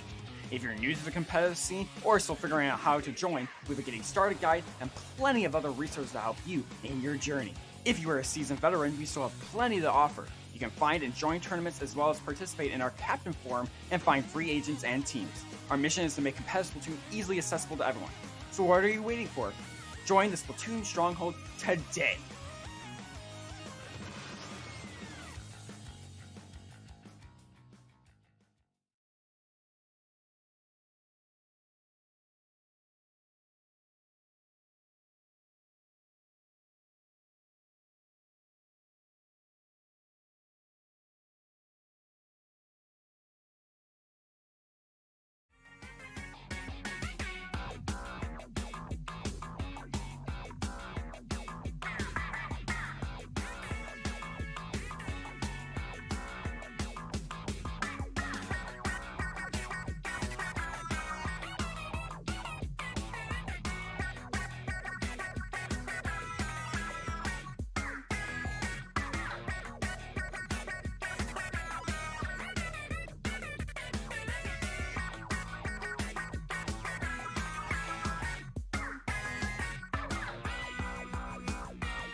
Hey everyone, and welcome to my channel Simply Daisy. Today I'm going to teach you how to crochet for absolute beginners.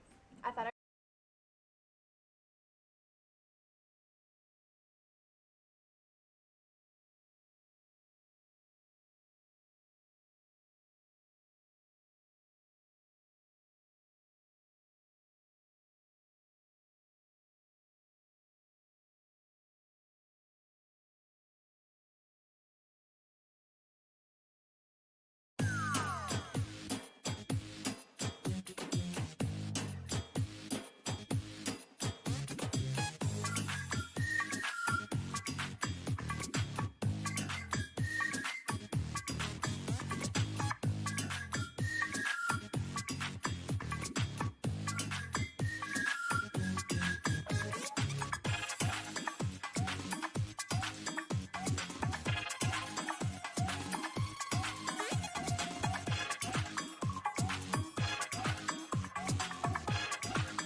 Hello everyone and welcome back to the Squid Junction. We are in the winners finals.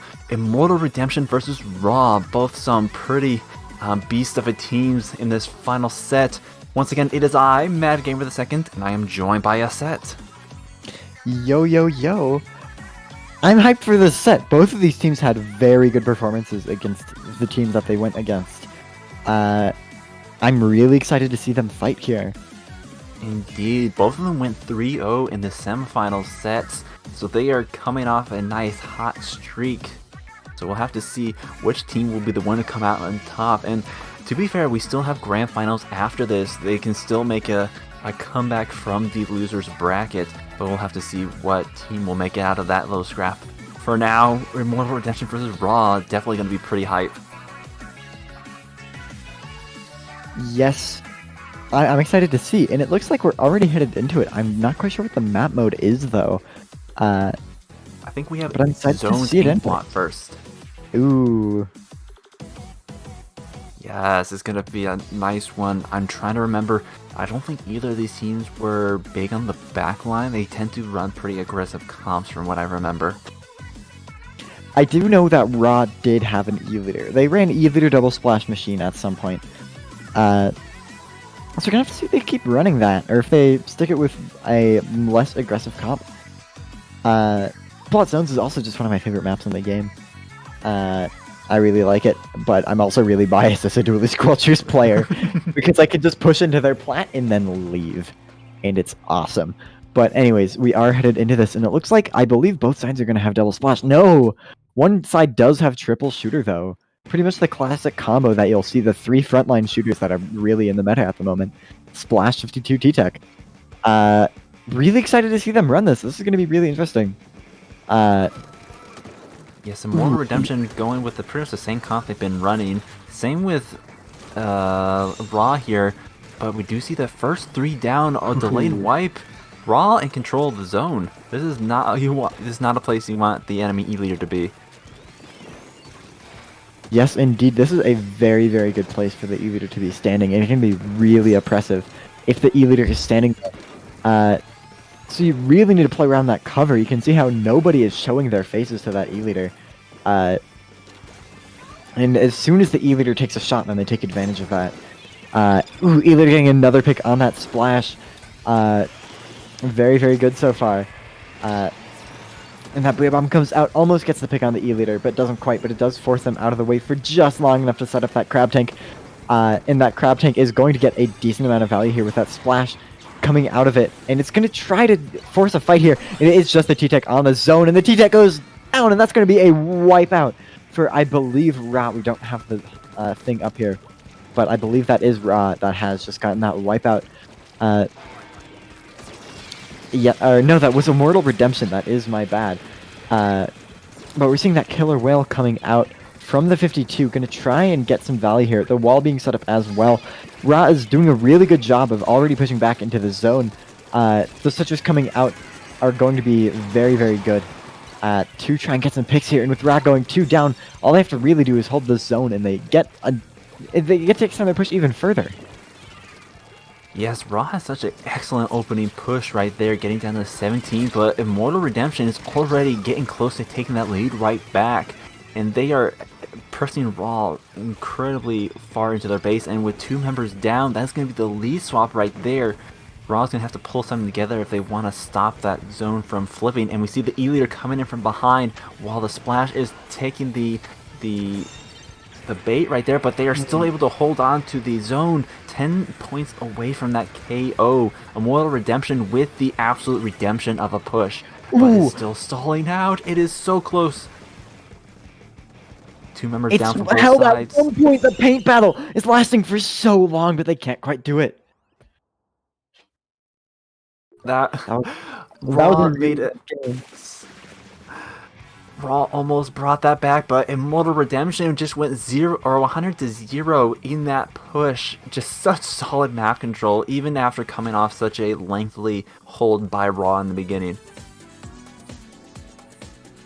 Yeah, I do think that is the main thing about zones that I think would be I think I think my idea of changing the zones timer to tick down just a little bit more slowly, and then reducing the penalty, it wouldn't actually make the game much longer, but it would just make it a lot less snowball heavy.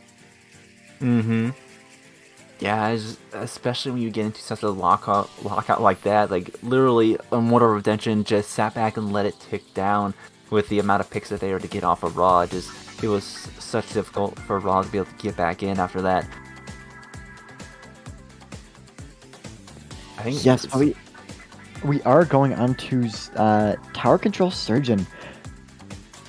This map, yes, Surgeon is very similar in that just if you can't knock them out of mid, they can hold on to it for such a long period of time. yeah, very. It can be a little bit snowball heavy, especially with tower control. But I think that's more lending to the mode. Keeping control of that left side is going to be really important on this map. Since that's where the tower goes through, and it can be really awkward to retake if you do go down. Holding that first checkpoint, it just kind of feels cursed sometimes, but not in a bad way. It's just you either get through it for free or have to fight for your life for it, and it feels like in between. I see what you mean. Yeah, that first checkpoint is 50-50, but the last two are definitely incredibly difficult to get through, especially that second one. You really have to lead into a snowball of a push to make a considerable amount of ground off of it. Yeah, but I do believe we are going to be headed into this fairly soon, maybe? I'm not sure. But I do wonder if they're going to change up their comps at all. Immortal Redemption did manage to win to that E-Leader, but just barely. The E-Leader only managed to get set up on top mid once that game, but it was really... They were getting so much value from standing up there. But that Booyah Bomb knocking them off, it was really good, and they weren't able to set back up there for the entire rest of the game. That's the true value of like a Booyah Bomb or Tri-Strike. For moving the backline. That's what most people mean by moving the backline. You really need to capitalize off of the backline being gone for just that split second, and then just push so hard that they can't get back up there. Absolutely. We saw like the E-Leader, even though it has such a dominant position up there, once they were able to displace it, we saw all of Immortal Redemption just flood into that left tree area, and that was allowed them to set up for their push into mid and to be able to cap that zone back. Sturgeon Shipyard has several good spots for that E-Leader to set up, and considering that it's tower control, there's going to be a guaranteed player on that tower at any given point, so they really have to watch where they're standing when that E-Leader is in scope on that tower. Being able to dislodge the E-Leader is going to be just as crucial for this match. Yeah, but I do believe we are headed into this very, very soon. Yeah. It's going to be really interesting. Okay, I don't expect Immortal Redemption to change up their comp this late in the game. They have been pretty confident with what they've been running so far. We did see the dualies change to the Dapples during the Rainmaker, but I don't expect them to do something like that in any of these coming matches. Alright. Yeah, ooh. I guess you stand corrected. Pulling up the brush. Wow. That was completely out of left field right there, bringing out the brush. And there's going to be a double splash on both teams for this match. This is really interesting. Both teams have really similar comps, and then we have two basically opposite weapons with an ink brush and an E-Leader. Longest range in the game and shortest range in the game. But both of them can be very annoying if they get set up well. But RAAAAAH has gone 2 down to Immortal Redemption already, and so we're gonna have to see if they can push off of this. Now RAAAAAH is going to have a bit of an advantage on defense, but then again, Immortal Redemption is gonna have an advantage on offense. When RAAAAAH is pushing, both of these teams are going to be just a little bit uncomfortable, having to push with an E-Leader and having to defend with a brush, which I think is fairly interesting here. But Immortal Redemption has just gone 2 down, and RAAAAAH is probably going to be able to find a chance to push back in here. Yeah, the brush is such a, like, is a good, but like just the unlikely counter to E-Leader. Between its special and its movement, it can really cause some havoc against that E-Leader. But as you said, just when they're on the defense, it doesn't. That's when it's gonna really find itself at the disadvantage against it. We were seeing the 3 down on the side of Immortal Redemption. They did it take that first checkpoint, but now RAAAAAH is going to be the one to control the tower. Yes, indeed, and we are seeing them pushing up fairly slowly here. Immortal Redemption has gotten set up very well. That Booyah Bomb is going to come out though, which is going to try to get some value there, but not much really happens off of it. But Immortal Redemption has gone 2 down, which is not what you want to see in this position. With the Splash getting another pick and their teammate able to trade off of that. That's going to be a very huge momentum swing there. Flashes on tower. The E-Leader going to be backing up to that center snipe, going off of the spin right there. An excellent position change. That's what you want to see, just this rotation of the mates. That is just going to allow for a better offensive posture, and they are so close to getting that KO, but now is only the E-Leader remaining, and they are going to be taking a pick and running with it. Yeah, I honestly think it isn't unwinnable here. Immortal Redemption can very, very much take this back. We saw them do the same thing last game. RAAAAAH looked like they were going to win it. They had so much control of the zone, and they pushed it down to so few points remaining. But then Immortal Redemption was able to take that back, get their redemption, and then get the push to KO them. So I wonder if we're going to see a repeat of that, or if RAAAAAH is going to learn from the past and then be able to play around them better. But that Booyah Bomb is going to come out directly onto that Crab Tank, but they are going to be able to tank that. And so, yeah, oh, the Crab Tank does go down. 2 spots to go down. It's just the leader left on RAAAAAH, and that is a wipe on RAAAAAH with Immortal Redemption approaching the final checkpoint here. My prediction may come true right here with them breaking through this checkpoint. They only need a couple more points left to get this lead. Immortal Redemption is really just going to want to try to dance on tower here. It's 2-on-2. They're trying to grab the tower here. 11, 10, 9, 8, 7, 6! Tower controls. The tower sliding into the lead. Barely getting that. That was extremely intense there. And RAAAAAH only has 1 minute to make the counter push. That was so good.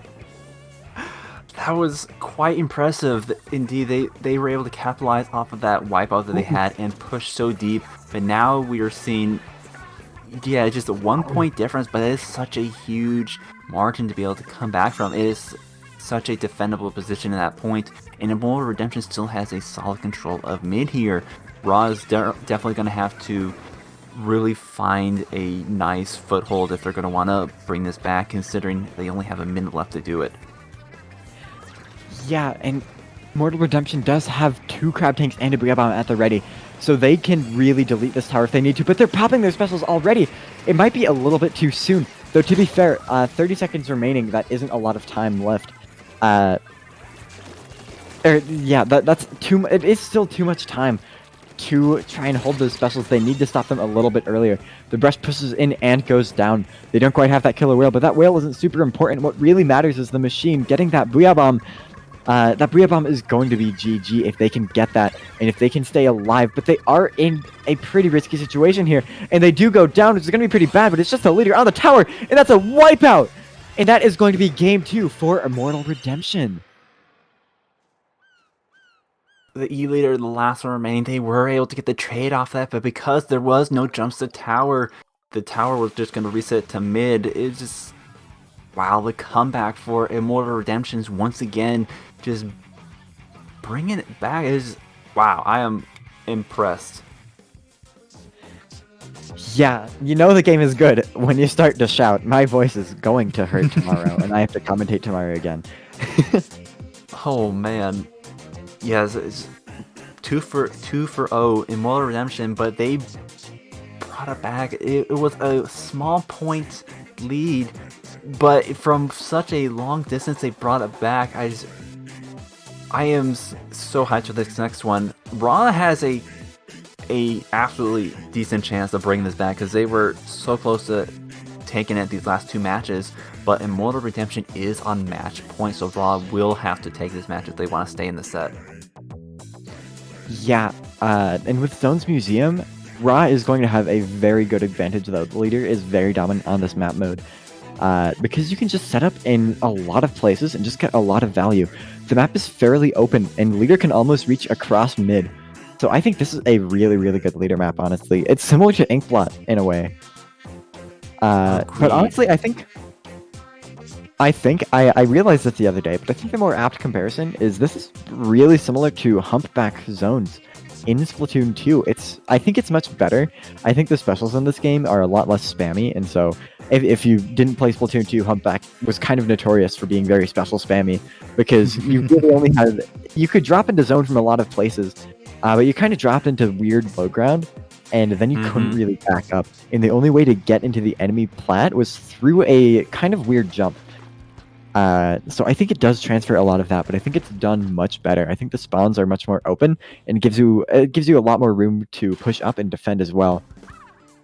Indeed. Once again, we're seeing pretty much mirror comps with the exception of the one weapon. E-Leader versus the Tetrajulies. We'll have to see which one comes out on top. Both, like, the E-Leader certainly has a lot of presence in mid, but if Immortal Redemption is going to get up onto that plat, it can certainly do a lot of damage and just keep RAAAAAH from being able to get back in mid. The one thing going for them is they have pretty much the exact same comp, so it's just going to come down to mechanical skill and the difference of that one weapon. Yeah, and here we see the leader getting set up on top mid. It is not looking good for Immortal Redemption here. They really need to do something to move that E-Leader. They do have that Booyah Bomb from the Machine, but Machine is fairly notorious for getting Booyah Bomb very slowly. So we're going to have to see if they can work around that and get the Booyah Bomb in time, or if they're going to have to try and dry push and move the leader themselves. And the Machine has just gone down, so that isn't looking very good for them here. And this might be a 0 to 100 for RAAAAAH, but they have just gone 2 down. It's just 2 splashes left, both trying to push the zone. They know that they have to push it here, and ooh, they don't quite get it. The Tetris jump in, but also go down, and unless they can pull off an absolute miracle, it does look like that's going to be game 3 for RAAAAAH. Ooh, they just barely don't cap the zone in time. Yes, unfortunately, the size of the zone does favor the defending team. It takes quite a few specials and or players to be able to cap it when there's still players up on the defending team. Yeah, and this is something we didn't really mention, but RAAAAAH has to reverse sweep this. Immortal Redemption winning 2-0 means that RAAAAAH has to win these next 3 without losing 1. But with that one game in the bag, it's freed up their space just a little bit more. All they have to do is win 2 right now, and with Immortal Redemption winning the first 2, it's definitely not impossible. It's very easy to win 2 in a row, especially once you start to kind of figure out a team. Once you start to kind of get that. Indeed. And this is another map mode that really complements both of these teams well. Neither team has a solid advantage over the other. While Clams tends to lend itself to the more aggressive and fast-paced teams, just the fact that it's Scorched Gorge with so much open area will allow that E-Leader to still have a good amount of presence in this mode. Yeah, but I do think E-Leader is slightly less prevalent here. It's still very prevalent. I think E-Leader is just very, very strong on these maps. Like, I do think Splatoon 3's map design does favor E-Leader a lot, but there are still ways to work around it. Like Booyah Bomb, Tri-Strike, those are all very good for moving the leader. You just need to be sure to have them at the ready. With Machine being nerfed, it does mean there isn't quite as much that you can use to deal with a leader. But, I mean, getting that Booyah Bomb out when the leader is set up, if you can get that out, then you can really punish them, which you did see in that Zones game. It looks like we are seeing one of the splashes for RAAAAAH here getting swapped out for the 52 gal. That's an interesting pick, but certainly a good one. Having that wall and the killer whale along with his main weapon will certainly play well for this mode. We are seeing a craft tank coming out, and early clams on this map tends to be just a lot of scrapping and fighting. We don't see too many mode pushes until like halfway through the game, just because of how wide this map is. Yeah, and both teams are kind of just, yeah, fighting for that control. But RAAAAAH manages to get a single ball in at least. We're going to have to see if they can follow up, and it doesn't look like they're going to be able to. That leader is the last one alive, and it looks like they're going to be able to back out here. But Immortal Redemption has taken a lot of control around here, and the Crab Tank coming out is going to secure that as well. The machine almost has a ball here. They just need a couple more clams, and that's going to be a fairly decent push for Immortal Redemption in the making. The Tetra does have a reslider at the ready, but ooh, 3 down on Immortal Redemption. It doesn't look like they're going to be able to get this push out.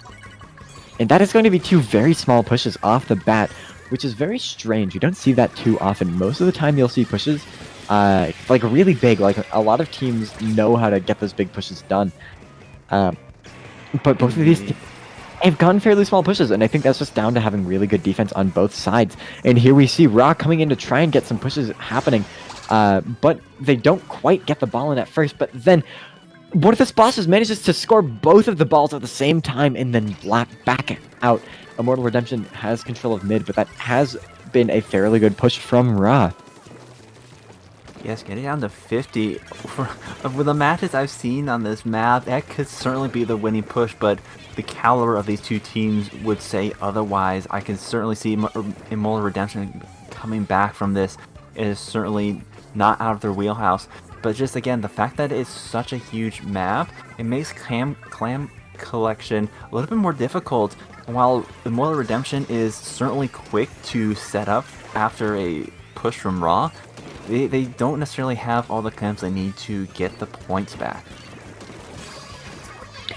Yeah, and with that Tetra going down and the machine on Immortal Redemption, RAAAAAH is going to be able to set up a lot of control, and that is a splash going down on Immortal Redemption as well.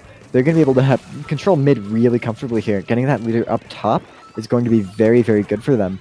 They're going to try and get as much value as they can by being up there, but that Crab Tank is going to come out. Ooh! Nasty headshot Crab from the leader. Very, very good. And we're going to see if they can use that pick to try and extend it into enough control to push. And it does look like they're going to be able to. Getting a lot of control around the basket, scoring that in, but maybe a bit too early. 52 Gal trying to hedge their bets and throw in the clams and sacrifice for their life. Machine throwing those clams in as well. Scores almost dropping below 30 at this point, and it just barely does. But with Immortal Redemption going 2 down, but RAAAAAH going 3 down, that does look like it is going to be the end of the push. That was such a good play by RAAAAAH right there, with the E leader in mid just allowing his range and just damage to be able to do pressure on them. The 52 was able to open up a gap on the right side and then just allow the rest of the team to follow up. So now Immortal Redemption has a much larger lead to have to come back from. And while they are certainly getting in there, they are deep into the enemy. They already lost their Tetra Duelist, which is one of their biggest skirmishers for this team. They have the basket open, but lose the rest of their team in the process. So now just the Tetra Duelist again. Ooh, that was a nice fight from the Tetras, but the 52 Gal managed to get that pick there. The Reef Slider didn't come out quite in time, but we are seeing the Tetras coming out of spawn with Immortal Redemption, trying to take control of mid. But there's only 45 seconds left, including not including 20 seconds of overtime, if they can get a ball together, and they do have that pity, which is going to be very good for them. But that pity's the only shot they really have, and with the Tetras going down, it isn't looking very good for them, especially if this other player goes down as well. But no, they do jump out. That is still not going to be very good for them. Less than 30 seconds left on the timer before overtime strikes, and then there's 20 seconds after that. They really, really need to extend this control here, and they need to get control of the basket. Booyah Bomb coming out. That's beautiful. We're going to see if they can pick up Pity in time. But they do have enough clams to potentially make a push if they throw them around well. And the Tetra is going to be able to come out of spawn and potentially grab the Pity there. But the machine is being forced to back out just a little bit here. They need to play for control. They need to get this control before they get the clam in. They can't let this push die. And with the machine going 1 down on RAAAAAH, that might just be the chance that they need. 10 seconds left on the clock before the ball needs to be in the basket here. The ball carrier goes down. They need to throw that in almost now. The clam barrier opens, and it's just one more clam, and that is going to be game 3 for Immortal Redemption with a very, very nice push. Holy moly, if we've seen anything, Immortal Redemption has shown they are able to take a victory out of a hat. Literally the last second, 1 point win. That was so intense. Oh, my voice can't handle this. That is good though, because it is me and Imad's time to switch out. Very well played by both teams. But yeah, that's going to be the end of the set, and that's going to be the end of me and Imad's time on stream. Thank you guys so much for watching. But it's time for us to tune out. Imad, where can these people find you? You can find me on all the socials, Twitch, Twitter, and YouTube at ImadGamerII. I am definitely into all the Splatoon and Nintendo content. But where can the good people find you, my friend? You guys can all find me on Asect, ACECT on YouTube, and Asect with 4 T's on Twitter and Twitch. Thank you guys for having me. It's been fun. Yeah. Stay tuned. We will be back with new commentators, and we'll see who will be coming out of Loser's Bracket to face the Immortal Redemption.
Yeah.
Hello, everybody, and welcome back to Squid Junction 35. I am Genie7, joined by Skepidillions. And Skep, we are here in this losers bracket.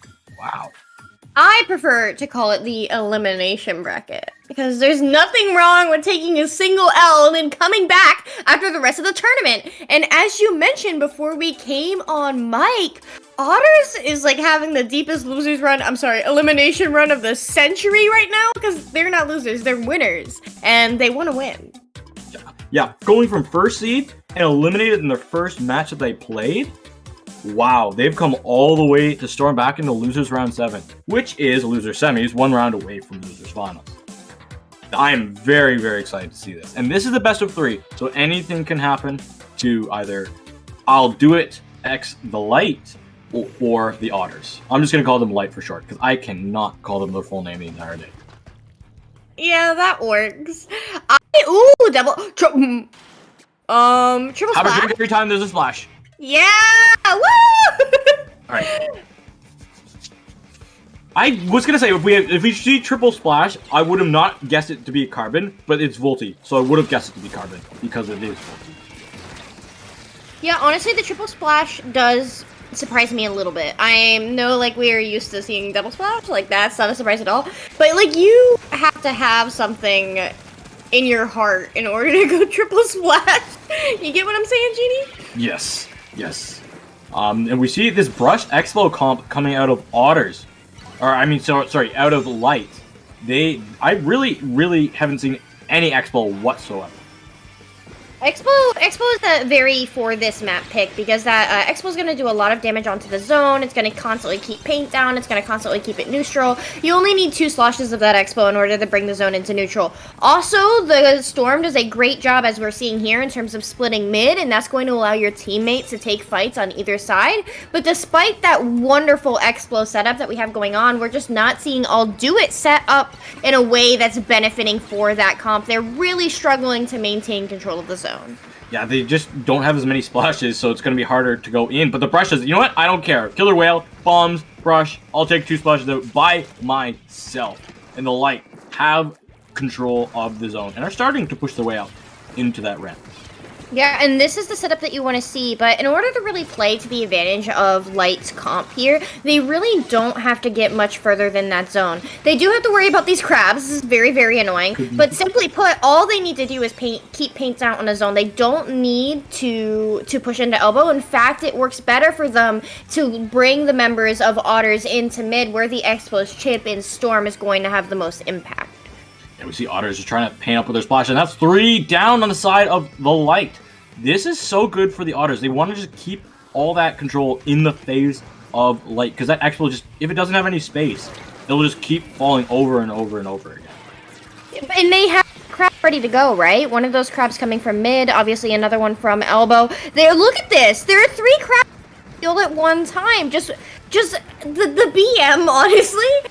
Coming out from a triple splash comp, you just know that with the only attitude that you're walking into a match with triple splashes, and we're just gonna skill diff them, and like that's kind of what's going on, because the members of the Light aren't really able to set up to have a sustained push. They did get it down to 55 remaining, but we're 2.5 minutes into the game, and really Otters has shown continuous dominant control over the zone. Yeah, we've seen that, and it's important to say that keeping the splashes alive so they can get their crabs up are the most important thing. Fighting with the splash and the burst bumps are a nice touch, but all having those crabs ready to go and ready to fight is so important. And I'd wonder how much the Light comp here is because of the Explo Chamomile's familiarity with Explo, or whether or not this is a map-specific pick, because arguably Explo is one of the best. There's no time. There's no time in that. Zuka might as well just put the game away. The Rain Cloud trying to go out and neutralize it. The Brush is trying to paint the zone. It's going to be so dangerous because the rest of the members of Otters are going around and painting it, and the Light, no chance of getting it. Otters capping that zone and ending the game. It was in dominant fashion, and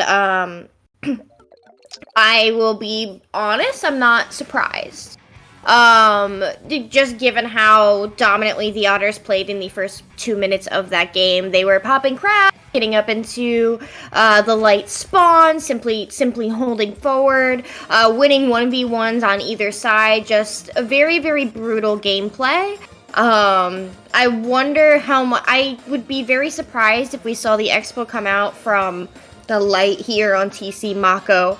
As I was saying before the match ended, I wonder how much the expo were trying to use a strategy on this specific map mode. The expo strategy in terms of splitting mid is very, very solid. I personally do it with Blob. I know the effectiveness of it, and it really allows you to bait your opponents into mid and just constantly pin them.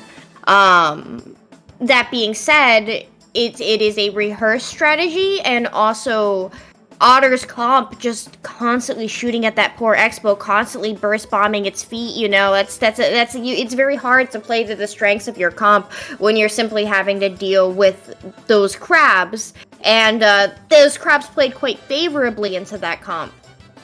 Yeah. So moving on to TC Mako, I would like to see a different backline. I don't even know if they should run a backline, because there's no backline that feels like it will be able to play in a triple splash plus the carbon. I am absolutely terrified for the light with this carbon, because Volti's carbon isn't just a normal carbon. It's a very, very strong carbon on a very, very strong carbon map with weapons around it that can paint. They're going to be swapping Sleepy over to that machine to allow some assistance onto just painting around the tower and chipping off the tower. But I'm very, very terrified for the light here.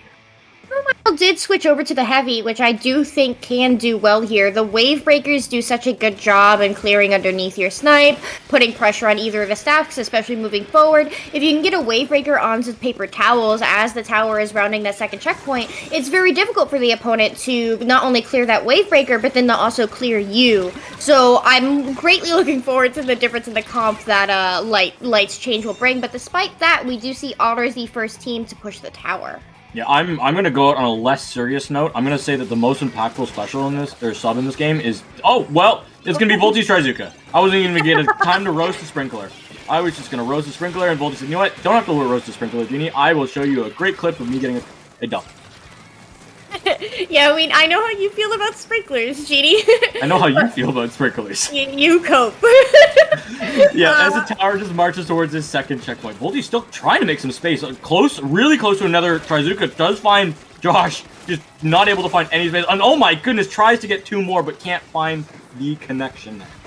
Fonika's living temporarily for that moment did allow the members of the light they allowed them to maintain control of their street. If Volti got away with that, they would have lost street, they would have lost paper towels, they wouldn't have been able to get their heavy into any sort of relevant space. But here they are working with two specials. They did lose the splash, but that wave breaker might be the difference in terms of breaking in, or at least holding on for a little while.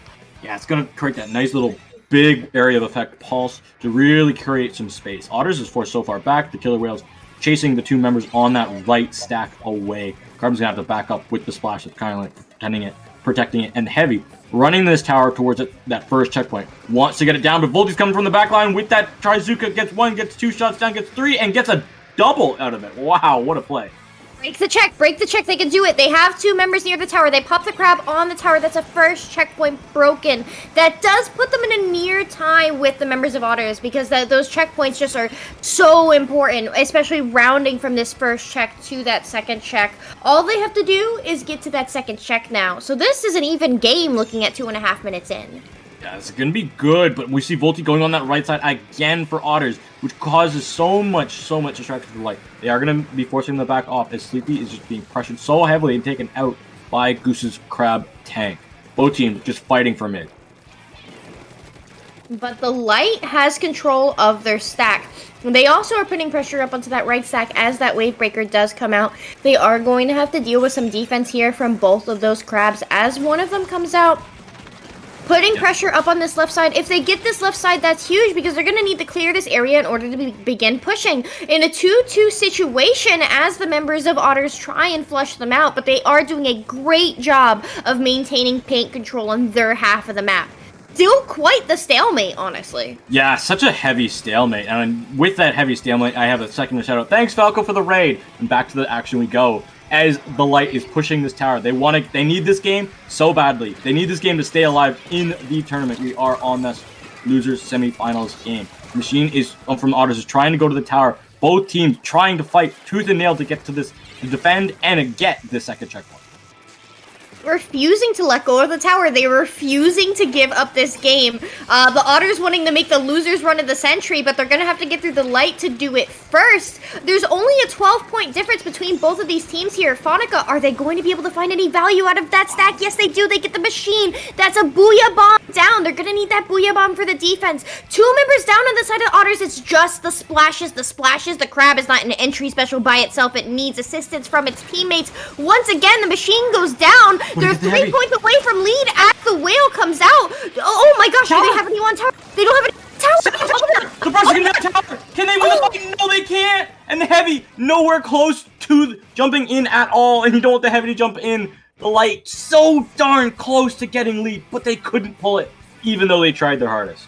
Peeking through a crack in the door, but no one on the tower. In the moment, they actually physically needed someone on the tower most. Otter's going to start prepping for a defense here. The tower is back in mid, and they have put the light into a slight stagger. They have that crab on both sides ready to go, so we're going to find ourselves in some crab v crab action in the final seconds of the game, Genie.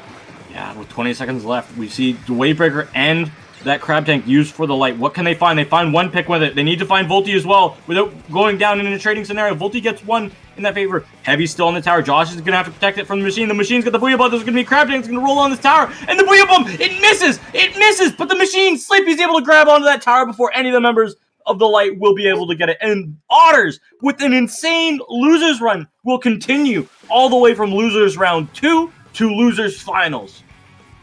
An absolutely incredible run. Genuinely so shocking. The amount of mental fortitude that it takes to go from losing one game at the start of a tournament to being this far in the game, knowing that every single opportunity that your tournament run is on the line and refusing to give up, taking this in a clean 2-0 fashion, and the light just so close there on TC Mako Mark.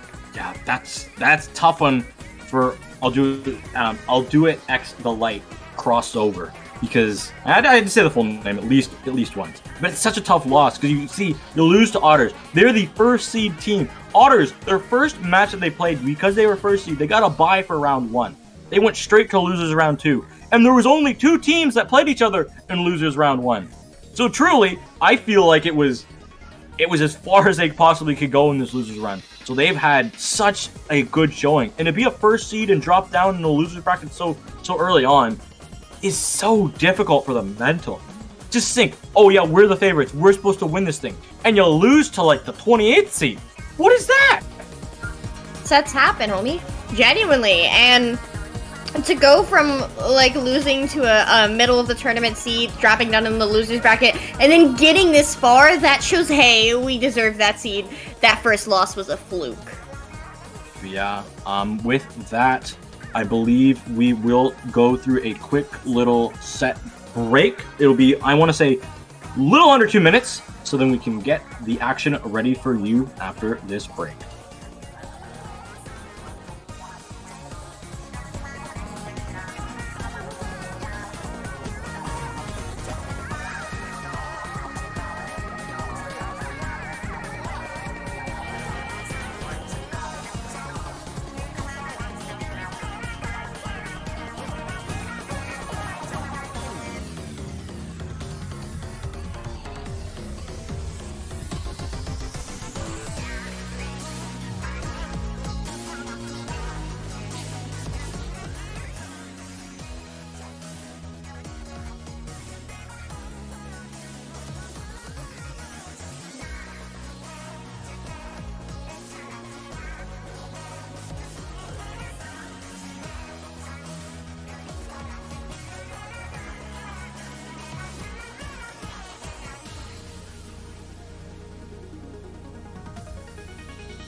Hello, everybody, and welcome back. We are getting right into this game right away. Clamblitz on Scorch Gorge, such a wonderful map. We're going to be seeing Otters versus RAAAAAH. We had no break. It wasn't even 2 minutes. I hope people are back from getting their water. Genuinely, I mean, I know people don't know, but I typically have to run in the bathroom between every set just because I get nervous, but they didn't even give me an opportunity to do that. They didn't even give us an opportunity to do research on these lovely people. What a shame, but Otters coming back out with that very tragic triple splash cup. Yeah, and I'm seeing Raw for the second time today. Seeing Luke on that 52 gal and Red Spy on that machine. Not super surprised. Red Spy has been an amazing flex over the past, at least, I know for at least 3 years, playing with him back in the midpoint days. Both teams doing a good job in terms of controlling mid here. Ooh, very cheeky little flick from the Carbon Deco before finishing off another teammate. Does the Carbon get a triple? No, they don't. But the damage is done. We are going to see Raw force onto their back foot, force into their own elbow, and then to play defense in the face of the first of many crabs this game. Wow! Don't take a drink every time there's a crab. Take a drink of water. That would be healthy. And I'm taking a drink of G Fuel every time I see a crab. Not gonna. Oh, you're gonna be bouncing off the one. ceiling at the end of this set. Oh my goodness. We're gonna be seeing Raw with their crab tank trying to make a little bit of space, but nothing able to be found. Kara's just trying to let their team find some kills and not fall before Otters could find them all. Oh, that rhymes, Genie. That's very impressive. Otters not having a clam yet. Oh, there we go. Just as I say it, they do have a crab, and they are going to pop 3 of those crabs all at the same time. They're creating a lot of forward pressure here. They need to clear the area behind the snipe because Kara's there sharking. The Carbon goes in and gets that pick. The Booyah Bomb comes out, but it's not going to be enough to stop this dunk here. This is going to be a devastating push, but without specials because Otters burned all of them to be here. Yeah, Otters, it doesn't matter. They've got all the space that they need. They're just fighting with it, letting Volty be underneath of the ledges or around the ledges on top of them. Gets 1, gets 2. Can they get a 3rd out of this? Trying to find Red Spy at the corner, able to keep Red Spy alive. That doesn't matter because Otters, they found so much space and so many points. They're already down to 24. Bruh, they're trying desperately to get to this basket. But 6 points, 2 clams, that's all that Otters need. Where are they coming from? The 3 clams are here. They're trying to go towards the basket. 1's in, but that's going to be a wipeout, shutting the door on Otters at the last possible moment. By the thread of a needle, Raw there maintaining this game, showing that they know that they only have two games to lose in order to be knocked out of this tournament, but refusing to give that up in just literally just by the width of a hair.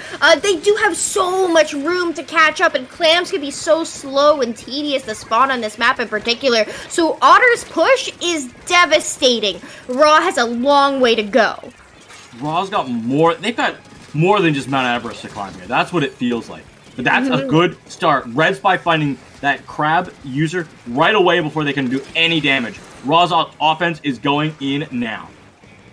Here it goes. They're going to get that dunk, but they're already a member down. Another member down there on the side of Raw as the other remaining members are forced to fall back into mid. Giving up this push early is the wise thing to do because clams are just going to spawn in mid. They can form another pity clam, no problem. That's a non-issue. So maintaining life, building special, Raw, excellent play there, and to play patient. And here goes these crabs in mid. So much damage being done. I love just seeing Volty use all the space that these crabs are using. But oh my goodness, the tables have been turned. Plep gets the shots down with the bamboo with the help of Luke on the 52 gal, and the tables have turned. Even though so much value is coming out of Otters, Raw has turned it around. How the turns table. The whale is out. They are going to get this dunk, getting another 10 points on the board. They're Pulp tossing it. There we go. Here's the push starting. The crabs, honestly, clearing underneath basket is a difficult angle for a crab to hit, so they are going to be relying somewhat on Volty to get that. Red Spy decides to pop a Booyah Bomb into a crab that's already firing. Not the best idea at all. And the Raw's going to feel that. They needed that Booyah Bomb. The more clams are going in, though. This is good for them. Luke is falling. Kiara and Red Spy are just trying to live with the rest of the members that are here. But wow, hold up. They got clams. Keep going. The clam spawns are actually in their favor for Raw. And Otters are seemingly let them in the front door. No way that they're able to get this much value out of this. But finally, Volty says no, shuts the door on a little bit of a shark play, and that shuts the push down for now. Not much time on. Yeah, but they do already have 6 clams in the hands of Red Spy. 2 members down, but they at least have a pity. They at least have an opportunity to force overtime here. That being said, there are 30 seconds left in this game with that power clam. They only have 50 points to go. I say that a little tongue-in-cheek because Otters has those crabs ready to go, and they're also throwing clams off the map. We can see the crab on that left elbow area doing their best to keep just clams out of there. They have clam. Here comes the whale. They have to go for the dunk. They have to go for the dunk, but there's no paint on their feet because of the crab. Red Spy has to grab it here. There's the dunk. Wait, what? Raw was too far away. Pulp had the power and fell. Red Spy popped the booyah bomb, and Kiara was too far up with Luke. There was the member advantage, the great plays from Raw. They had gotten the space they needed. They had gotten control on their basket. They had the clams. What they didn't have was somebody that could play objective. 2 people were too far in spawn, and 1 was in a special where they couldn't pick up that power clam. And didn't get in time. And it's a little, I think we've all seen the Myopsidus moment, right? Where they jump in with a clam and then get the dunk and it's just there spinning. And that was like grand finals or something, a low wink one time. I don't remember. I do remember the clip though. That hurt. Poor Raw, man. Getting the dunk and then just overtime ending that. That's such a buzzkill. They did a really good job to actually make that game competitive because Otters just throttled the game in the first half. Well, not even the first half, the first minute. That's all it was. They just completely pedaled to the metal. And Raw able to bounce back. That's good showing and good forecast for the rest of the series. I'm really looking forward to it. Honestly, that last little edge had me on the edge of my seat. There's, of course, you love seeing the skill and the talent and the luck of a team like Otters. You can't deny that the clam spawns were in their favor with how sustained and beautiful that push was. The triple crab, that's something. But, the clams is the team coordinated mode. You still need to be able to communicate and work like a team. Like, you can't just cheese that with your comp. So no shots at Otters here. Raw sticking with the same comp, however, so is Otters. I have to say, if Otters wasn't on the losers run of a century, it would be the hardest team to cheer for. That's why we keep telling you that they're on the losers run of the century. Literally. So then people are like, oh, we can cheer. We have the right to cheer for the triple splash comp. Oh, but here goes Volty, gets the pick.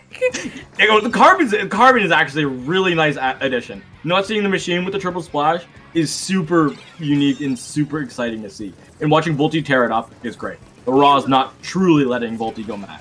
You mentioned like the ability of the Carbon to take advantage of the forward space generated by the crowds, and that is just so correct. It also has the burst bomb, so you're looking at a comp that is quad burst bomb.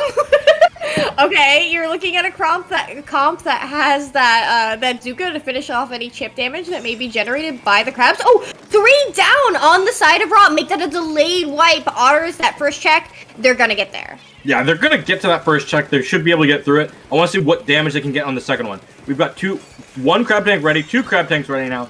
Looking to see how close this third one will be. Very, very close for Otters. So Raw, they're on the back foot and in a dangerous spot. And with Red Spy falling, your best answer against that crab tank, this is looking at like the second checkpoint will also fall.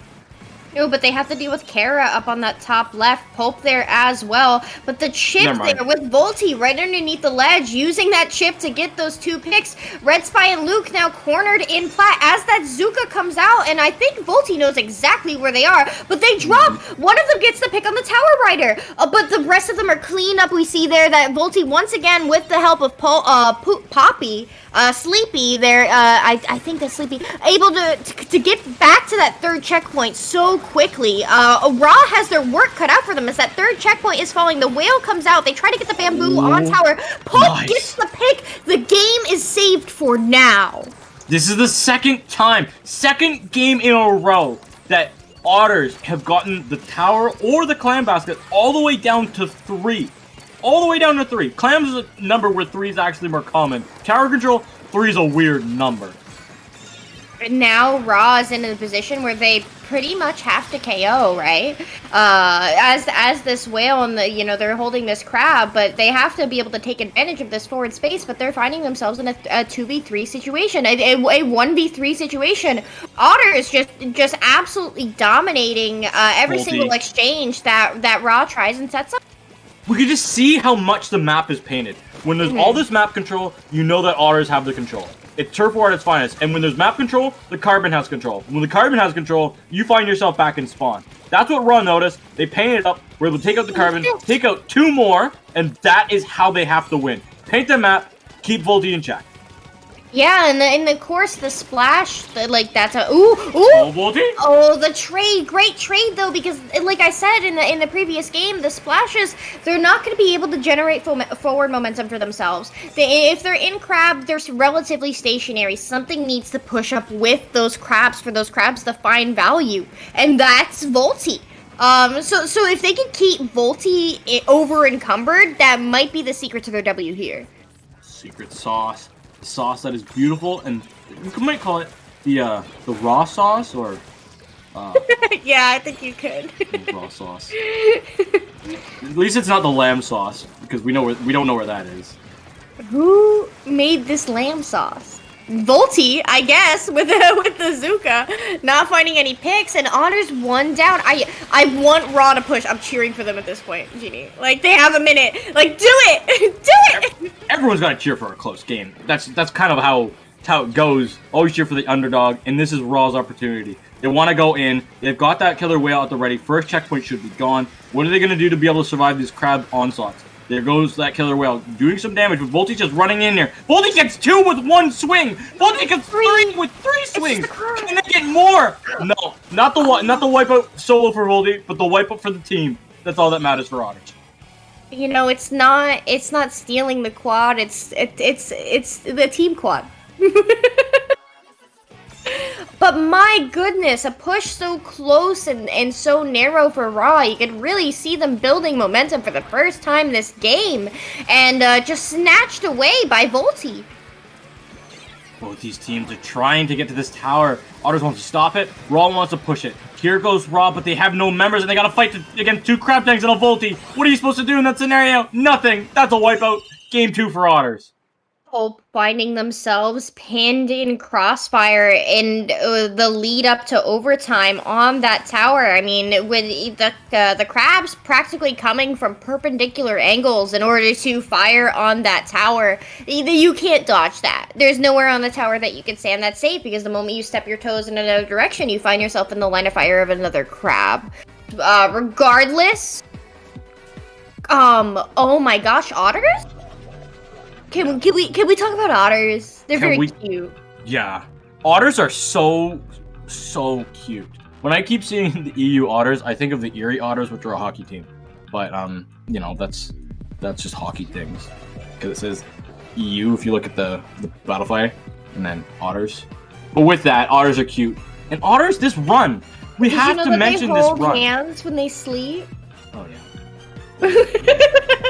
So they don't float away. Yo, can we get the otter? Can we get the otters in chat? Like the otter emojis, everybody spam those. And spam an elephant if you want Raw to win. Elephants for Raw and otters for Otters. There's the otter. There you go. But yeah, this is insane. The insanity that we have right here. I know Otters was our first seed, and they had a big blunder in the first round. I don't know exactly what happened there. But whatever the Otters are cooking up now, whatever shells they found in the riverbanks, they're tasty and they're good. This losers run that they have is insane. Mm-hmm. This is 8 rounds. Yeah, and they're doing it all with triple splash carbon. Yeah, okay.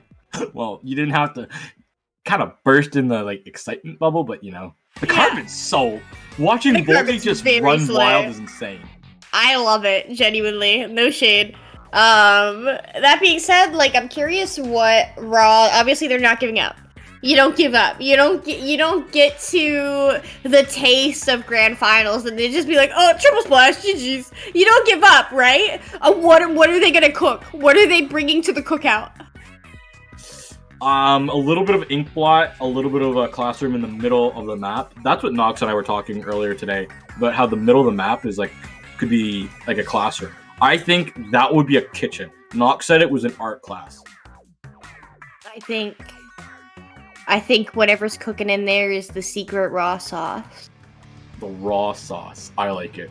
Match point here for Otters. What will transpire? We already know what the comps are going to be. Nothing really. Oh, Luke's going to swap it up.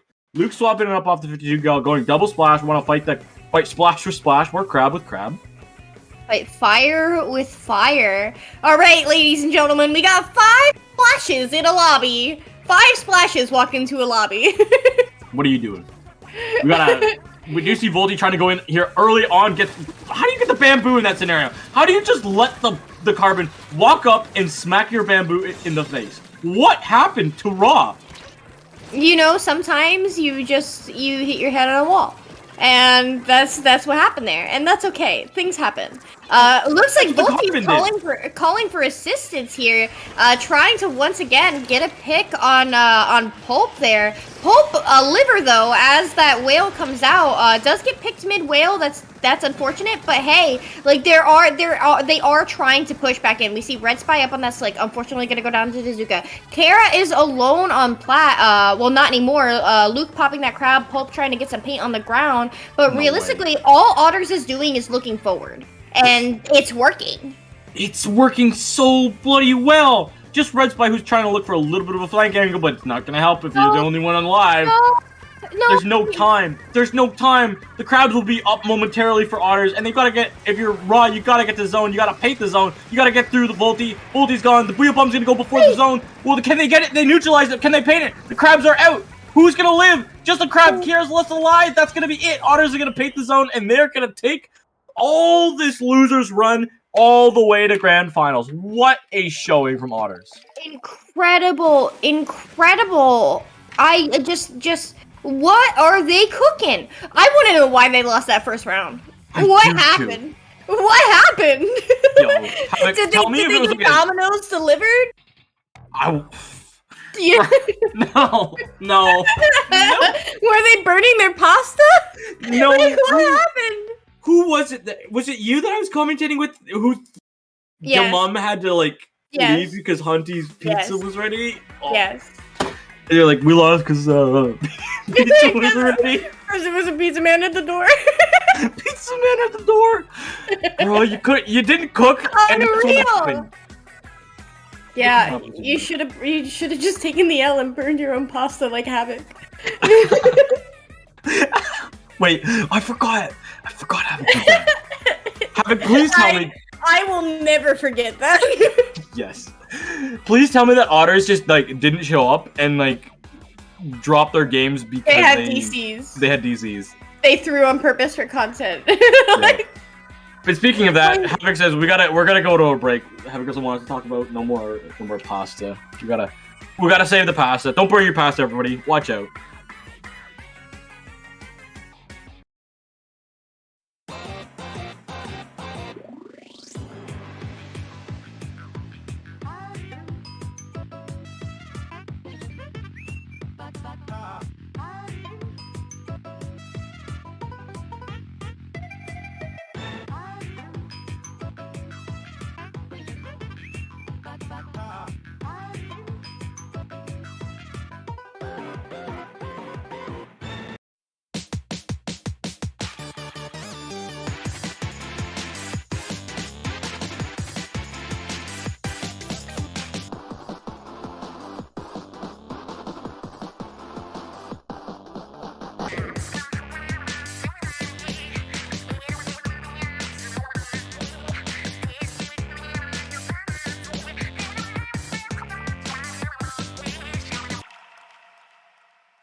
Splatoon Stronghold, a stronghold for competitive Splatoon, providing resources to long-timers and newcomers alike. If you're new to the competitive scene or still figuring out how to join, we have a getting started guide and plenty of other resources to help you in your journey. If you are a seasoned veteran, we still have plenty to offer. You can find and join tournaments as well as participate in our Captain Forum and find free agents and teams. Our mission is to make competitive Splatoon easily accessible to everyone. So what are you waiting for? Join the Splatoon Stronghold today!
Hello, everybody, and welcome back to the ball pen simulator, otherwise known as Squid Junction 37. Scap, do you have a collection of pens you'd like to show off to chat?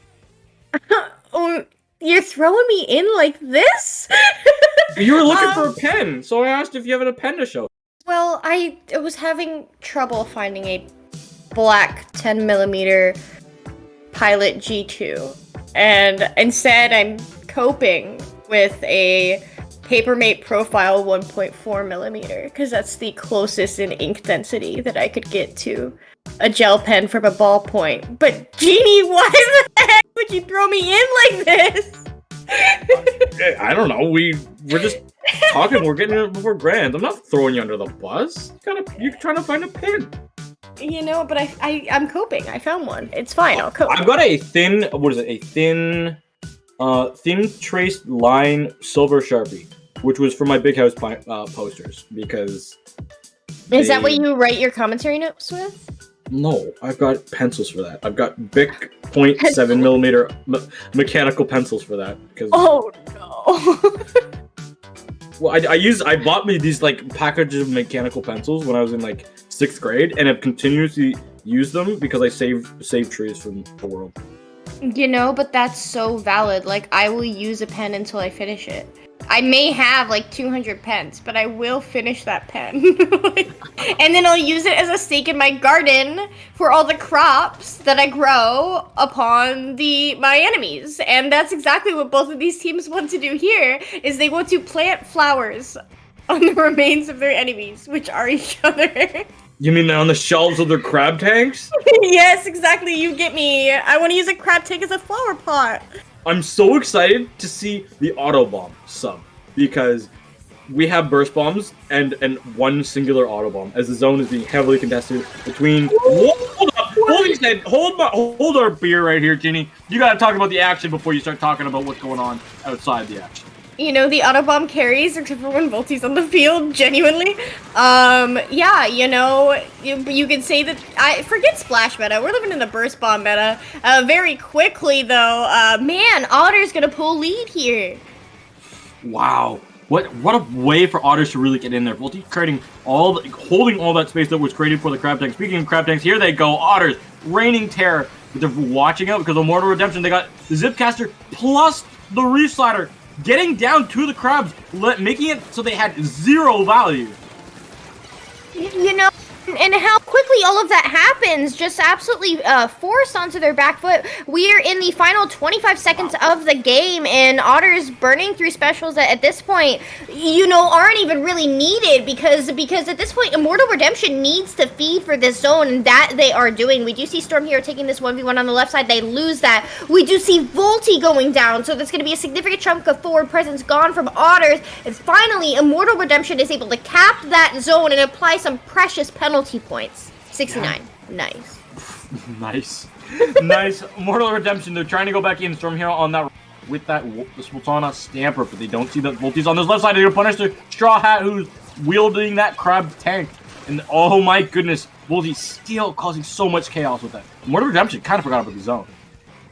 You know, but here they are, and they are getting towards that 10 remaining, right? Any moments here that are spent early in the game narrowing this lead that Otters has secured for themselves is precious time. We have that Zipcaster coming up from Storm to try and clear this crab. If they get this crab, that's huge. No, but they do force it off of the zone for long enough for that lead to get narrower and narrower. Otters, now is their time to go in, and that they do. They do manage to cap, and they do manage to force a staggered 2 down, make that 3 on the side of Immortal Redemption. It's just the Tetris.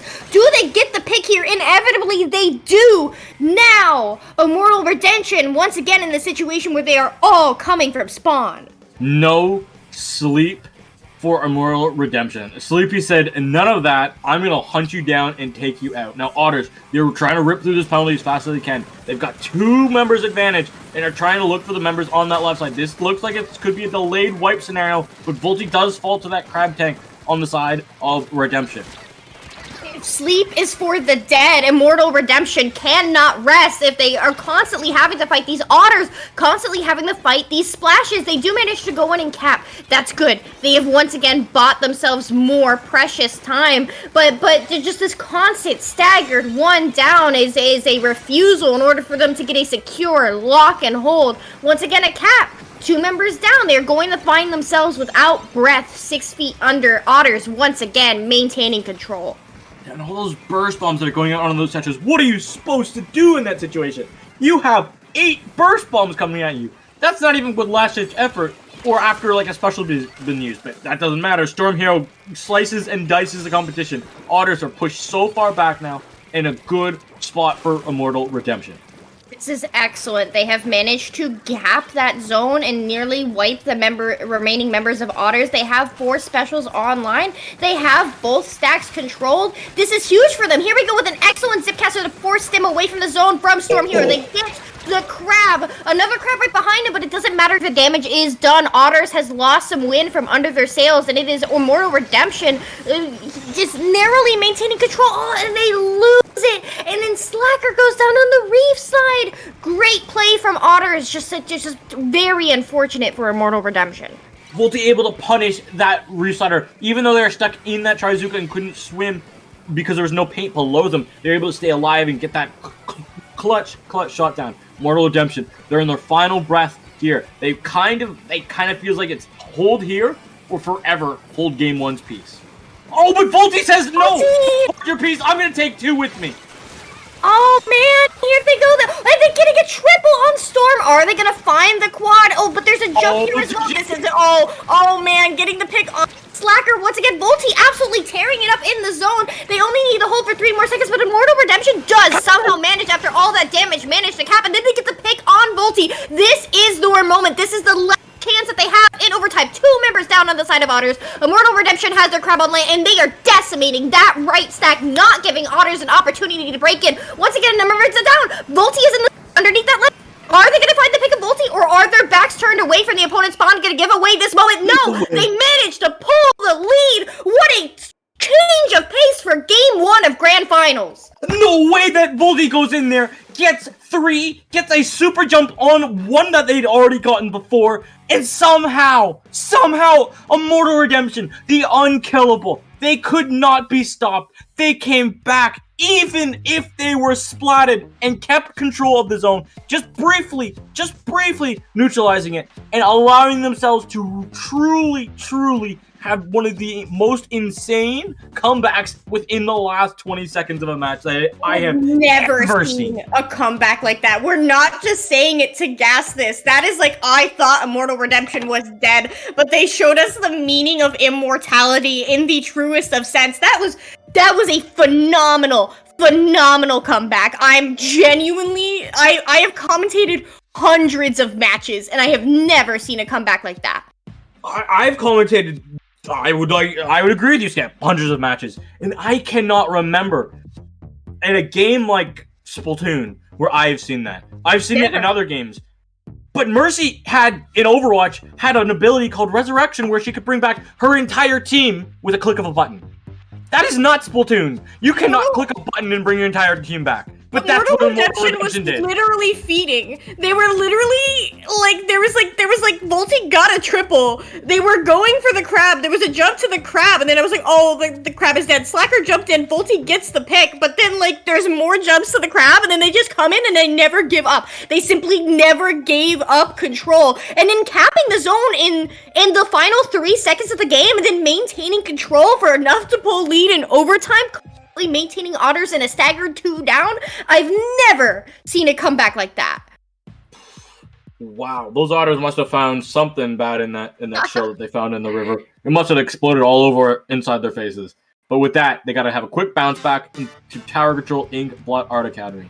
We just seen this in a Splat Zones fashion previously. Let's see if Otters have that same sauce that they had cooking up last time on Tower Control this time. And you know, Otters sticking with their comp, refusing to make any changes. Both teams locking and loading, heading for that tower. If this game is anything like the last, we're gonna find ourselves out of breath. Oh my goodness. And I'm kind of okay with that, but I do have commentary tomorrow morning, and so I kind of don't want to lose that. Oh wow, who would have guessed? You know, but here we go, the tower rolling back into mid, Immortal Redemption maintaining control of their tree. Ooh! But as I say that, they go 2 down, make that 3 down. It is just Lucina left alone on that plat. Thankfully, they do have that very, very precious crab to kind of stall out this first checkpoint. Yeah, that precious crab is going to be used, stalling Otters for a little bit of time. Immortal Redemption allowing themselves to get back in. But Stalker falls before, and that Trizuka being used by Otters as well is going to be used in combination with their crab to create so much chaos. And Sleepy on that left side does get the pick on Lucina. Now at this point, all they need to do is look forward. But there is that crab tank. Oh, excellent pin here from this crab tag. Are they going to find any value out of this? Sleepy going to drop on it, trying to get the pick, but going to find themselves dropped on once again from another member of Immortal Redemption. Absolute break back in, and now we're in a reverse situation. The crab on the stack being rushed down. Unfortunately, Immortal Redemption does not get that pick, so Otters is going to maintain control of mid here. But just what a tit for tat so quickly within 20 seconds. Yeah, and Volty just being pressured out in mid again. The rest of Otters trying to paint up, trying to create the space. But Volty has to be forced back. Stormhail punishing that, but gets punished just in here. Lucina punishes Sleep on that crab. Punish for punish for punish for punish. Blows for blows for blows. But Immortal Redemption, they're okay with that because they're starting to put damage on this first check. You have to wonder whether or not that opening exchange on the previous game at this point was because Immortal Redemption was finding themselves asleep after a long break, and now we are finding themselves warmed up as they try and head towards this second checkpoint. Otters, knowing that they have to take this game, and Immortal Redemption only needs to win 2 more in order to seal the deal. They obviously don't want a bracket reset against such a talented and capable team such as Otters, so any points here matters so much. And look, here they are in control of bats. Otters is 2 down. That tower may be floating back to mid, but certainly they are maintaining their forward presence here for now. And this is good. Straw Hat finding the space, but not able to get the spots that they need. Volty punishing them. Storm Heroes around that corner, but going to be backing off. They don't want to fight that Carbon in close range, especially a Carbon at the level of Volty. We've seen Volty just run in and terrorize the competition all day. Let's see if they can continually to do that. No, get shut down. We are finding ourselves in a situation where now Immortal Redemption is maintaining control of mid here. It is Otters who has to push into them, which is simply not a situation that Otters have found themselves in the length of time that we have been casting them the entire time we have been on mic. Immortal Redemption just holding this forward presence and refusing to let Otters back in the mid. Now is their opportunity. They have gotten the 3 picks that they need. They just need to deal with the 1 on left as the tower works its way around. They do get that pick. Now is the time to look forward. They lose Volty. Is Volty going to be the difference here as they round this corner? They are choosing to wait for Volty. Crab v Crab. Otters finds themselves another 1 down. How quickly the wind is knocked out of their sails just by losing 1 player. Volty, the spark, the electricity, all that voltage is Volty. That's what Otter's game plan is. It seems as soon as Volty's gone, they've got no sparks. They've got no firepower. And speaking of the spark with firepower, that's a Reef Slider that's going to be punished every single day of the week. Burst Bomb Chip in order to be able to cancel any single Reef Slider that's going to find its way working into mid. Immortal Redemption, once again in a 2-2 situation. We are a minute left in this game, and this game is going to be won by the ability to clear the first checkpoint on Inkblot. That is almost unheard of. Yeah, Immortal Redemption has gotten past that second checkpoint all the way down to 44. So Otters, they're going to have to get a little bit further past it, but they really have to worry just about getting out of the spawn. This is good, because Immortal Redemption is 3 down. Volty is gone. So hopefully this time Otters, they have a spark without Volty being alive. They're trying to punish the machine, and the machine safely jumps out, keeping a hold of that Booyah Bomb.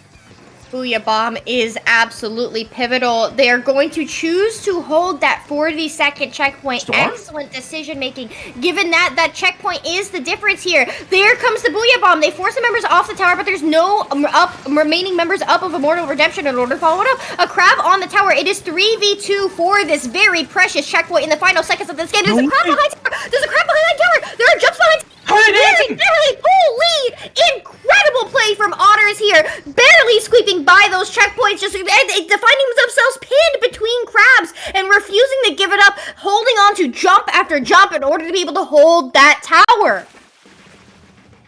My jaw is on my desk. We've had Oh my God, 2 same. games that were like, oh, the one team has the lead. It's looking good for them. Good plays, good splats. I thought Thorm Hero was going to be in a good position there. But 2 games in a row now, we've had the last 5-second overtime comeback. Genuinely. Yeah. I forget predicting the rest of this set. Genuinely. Ain't nobody predicted.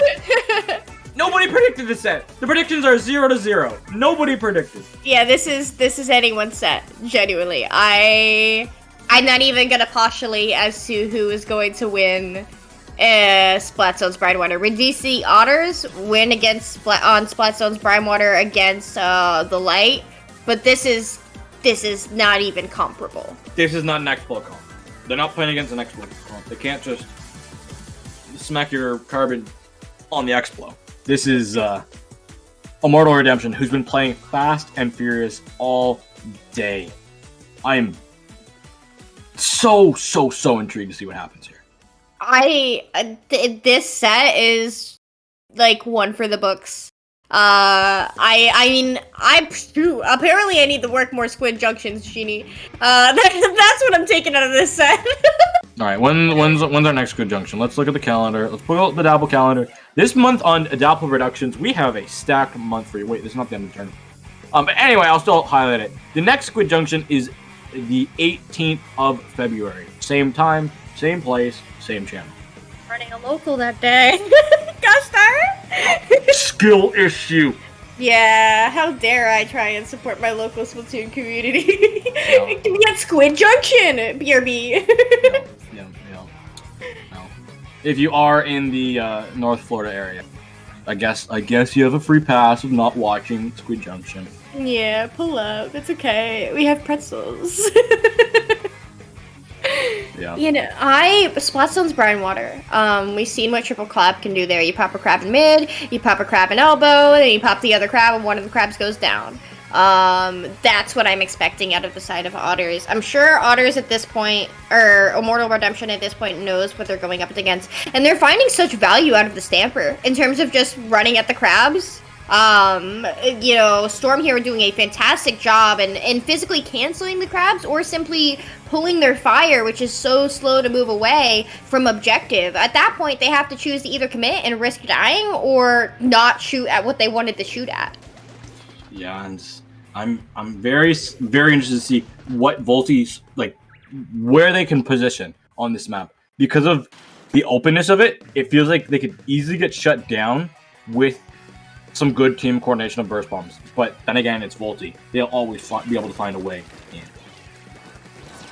Right, who's going to be the first team to cap the zone? It is Immortal Redemption, finding themselves 1 down, make that a delayed 2, as Otters very quickly recoups that zone and starts looking forward. That's what they're going to be doing this whole game, looking forward. And look at the paint! Look at the paint from the crab tanks! Gets 1, gets 2, Volti just slides in there, gets 3! Yeah, okay, yep, 3. Spectator cam, Straw Hat says, you can't take my hat. I'm holding on to this one for now, Volti, but I'm still going to get punished by the rest of your teammates. Yeah! Oh my gosh, how devastating from Volti. They get any sort of paint from this crab, and look, here's Volti once again calling for help. Goes in, gets Lucina. The Reef Slide comes onto the zone, but it's not enough to neutralize it. 2 members down on the side of Immortal Redemption as Otters maintains control. The amount of Immortal Redemption simply can't put the paint down in the areas that they need to in order to cap. There we go, a desperate cap as they find themselves in a fortunate 4v3 situation, but Otters going to come right back in at their soonest opportunity. Wow, more Redemption. They're trying to hold on, and they've got it. They've got zone control, but they gotta watch out. These are triple crab tank Otters. They've got these crabs. They are running with them. But this is Immortal Redemption. They're not gonna let the crabs just take all the space. They're not gonna let them dictate the action. They're gonna take the fight to them, and they're still in control of that zone. My gosh, and we're, you know, keep in mind how the first Flat Zones game win, so what felt like an hour ago, Immortal Redemption maintaining control. They're in a 2v3 situation, but how long are they going to be able to hold this? Every single moment is precious. 2 down on the side of Otters means even more points and even narrower lead for Immortal Redemption. Are they going to be able to pull lead here, Genie? Absolutely. Lead has been pulled. There was a double, which I think was a Fizzy Bomb plus a Burst Bomb combination, which took 2 Otters out. Even with the triple Crab Tank, Otters weren't able to get in. They're going to have another Crab Tank, 2 more Crab Tanks plus a Trizuka, trying to find the space. Immortal Redemption. They're not dying. They're living. They're immortal. There's no way you're going to get them off the zone. There's no way you're going to stop them. But for Otters, they're trying so desperately. They can't get to the zone. They have to paint the zone. The Booyah Bomb's coming out. It will paint that zone so well. Otters, they're forced so far back. Can they get there? No, they can't. Immortal Redemption able to close out game 3. Okay, keep in mind that game started with Volti in their spawn. Right? True. Like, that game started with nice 3 points in your spawn. What? Excuse me? And then can we appreciate the Giga Chad brain play from Straw Hat to pop that Booyah Bomb exactly when they did? You gotta be careful when you pop the Booyah Bomb. You can't, because if you pop it, that's paint off the zone for just a couple of seconds, and that might be the difference in between the opponents capping the zone and not. So to pop that Booyah Bomb, and then for the rest of the teammates to say, hold on, we got you, mash that down button, and if you're the Booyah Bomb to come in at just the right time with 5 ticks remaining to maintain control, that's brilliant. Brilliant team play. There's no other word for it. Golden. Some say that was golden. Speaking of golden, we had a golden paddling pool on last weekend. That was last Wednesday. And I had Carbon so helpfully reminding me that, yes, we have events like our Squid Junction and our Triton Cup, but those come up bi-weekly. 20XX is not bi-weekly. 20XX will be here on Dapple next weekend. 1 p.m. EST start times on Sunday and Saturday. So, Carbon, there's your shout out. Back to the action of Squid Junction, Skep. Actually, you can find, if you are enjoying Jeannie and I's commentary, which I hope you are, we put a lot of work into it, you can find us commentating Grands next weekend of 20XX, which, boy oh boy, if this set is sweaty, oh man. I can't wait to see Starburst play against a JP pickup. That actually, for me, is so exciting. I'm actually stoked to see that. And if it's not that, I'll be so hyped. I can't get my mind off of the set that's in front of us though. Like, oh, true. Like tower control, Otters turn that back around. We went from zones to TC, zones to TC. We're back on TC. Otters clutched that out. Immortal Redemption maintained control up until they didn't, which was in overtime. So can Otters do it again? They gotta find that magic. They gotta find that sauce. That sauce that they have. I'm gonna keep mentioning about the Otters finding something in the river, because that's what Otters do. They scavenge for something in the river, and then when they find it, they usually, like, if it's like a clam, they just like crack it open and boom, they eat it. That's why they're Otters. They scrounge for stuff. So whatever they can find on this underpass. I do have to say, there's nothing but like grimy gunge here. Oh, there's sunflowers. Yeah, sunflowers are actually something enjoyable to eat. Sunflower seeds are great. Yeah, they're delicious. They also have lots of like minerals in them that you can eat. And, oh my god, we're in match point, Genie! Yeah, match point Otters. They are on the comeback story of a lifetime. Being eliminated at the first possible opportunity in round 2 and making the entire losers run to get back here in Grands. They don't want to fall at the final hurdle. They can complete the losers run by pulling off a 3-2 here and then forcing us into a bracket reset. That's what they need to do in order to have an attempt at winning this. And here we go. A 3 down on the side of Immortal Redemption. Make that a wipe. That first checkpoint is going to be free for Otters, and Volti heading straight for the spawn. Yeah, 1 down. Volti gets another one. That's great. That's, I believe, the 5th kill for Volti this game already. And they got that Trizuka going. 1 shot out, 2 shots, can't find anything. Trying to line up this 3rd one. Not able to get any magic with that, but that's A-okay. Already down halfway through the 2nd checkpoint is great for the Otters. Yeah, and there it goes, that 2nd checkpoint. At this point, once again, Otters look forward. That's what they do, and that's what they do best. Look, that's a pick for Volti. Once again, there's a member up on Greats. That's another one down. Another one bites the dust. That's a 3rd one down. They just need to get this 4th. There we go. This 3rd checkpoint is free. They are going to clear this 3rd checkpoint. Volti popping that Zuka. No way. There we go. Straw. Oh my god, are they actually stalling out this checkpoint? Someone get on the tower. Please, somebody play objective. Volti's like, team, I'm just holding them in their spawn. Finally falls. But that I feel that can't help the field, but that's a blunder. The third checkpoint should have been gone for Otters. They would have had somebody at least on that thing, because Volti had everyone else on Immortal Redemption locked in their spawn. 3 brands of Volti in the splash. Like, please? Because that's what I'm looking at, and I'm loving it.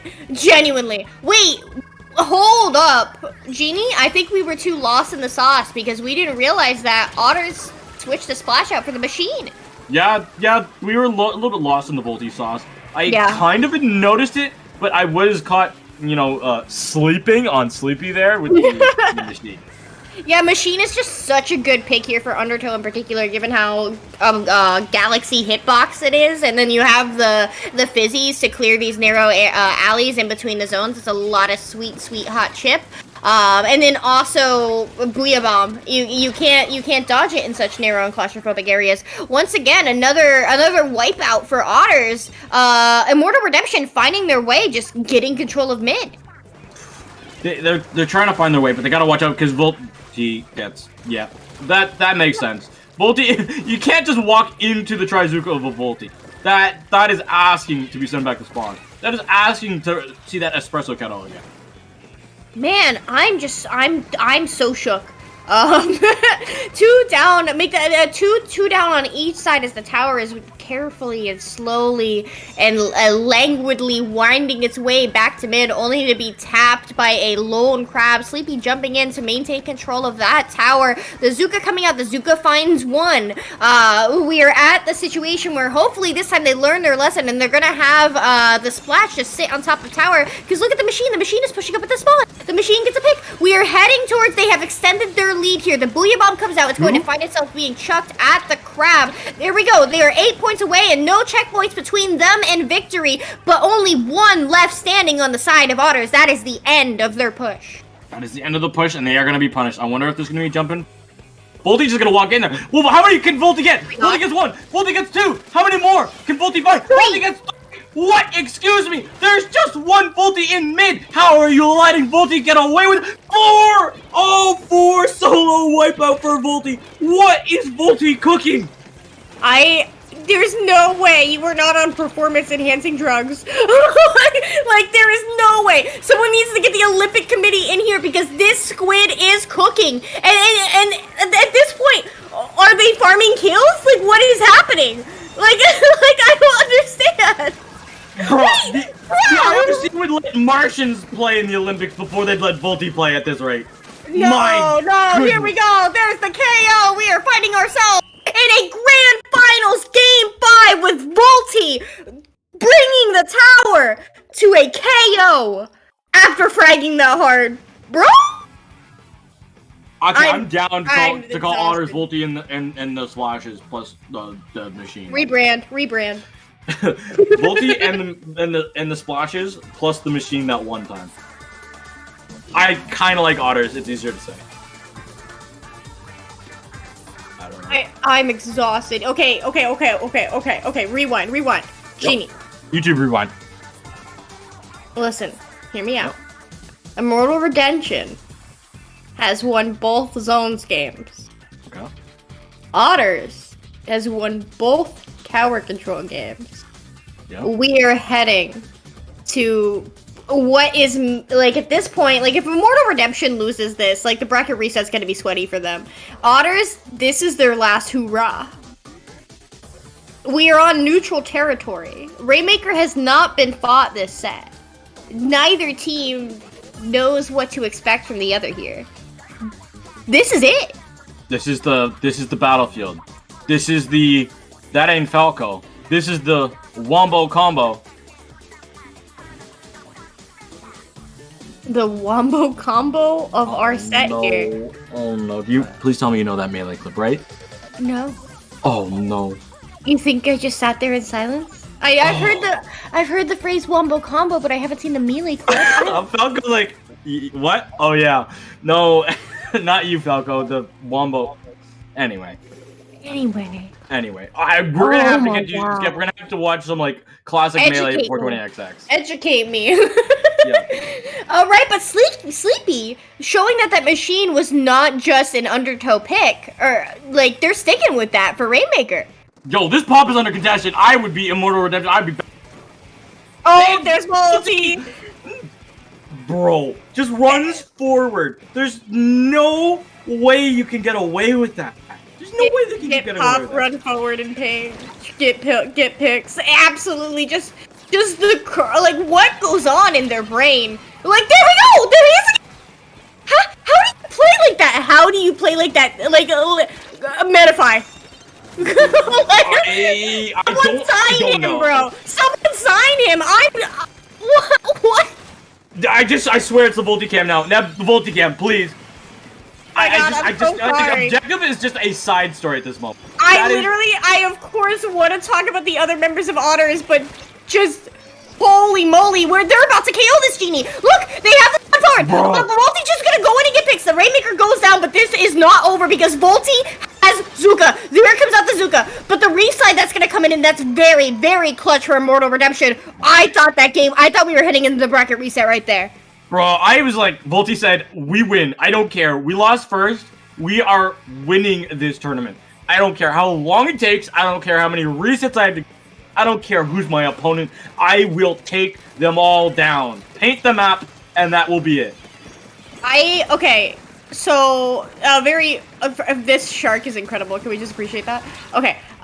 2 members down on the side of Immortal Redemption, but I want to point out that someone once told me, Volty, that Rainmaker Hagglefish is the Rainmaker Black Belly of Splatoon 3, and that, like, your push don't mean anything. Like, 11 remaining, that on other maps, that's stable. Not here on Rainmaker Hagglefish, because once you get on that plat, it really is just a look-forward simulator, and Immortal Redemption is clearing that first checkpoint.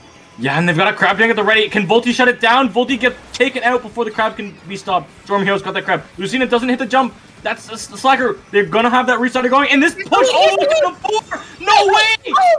You're so right, Skep. And Volty's gonna happy about that. Right. Oh my god! Storm Hero knocks it out. Immortal Redemption are going to be your Squid Junction 35 champions. Otters and the rest of the Otters and Volty tried their best, but Immortal Redemption proving to be just that much stronger. It's not an individual effort, it's a team effort. That's why this is a 4v4 game. You know, there was no point in this entire set where I knew what was gonna happen. None. Zero. Absolutely zilch. What an incredibly, oh my god, phenomenal, breathtaking, stupendous.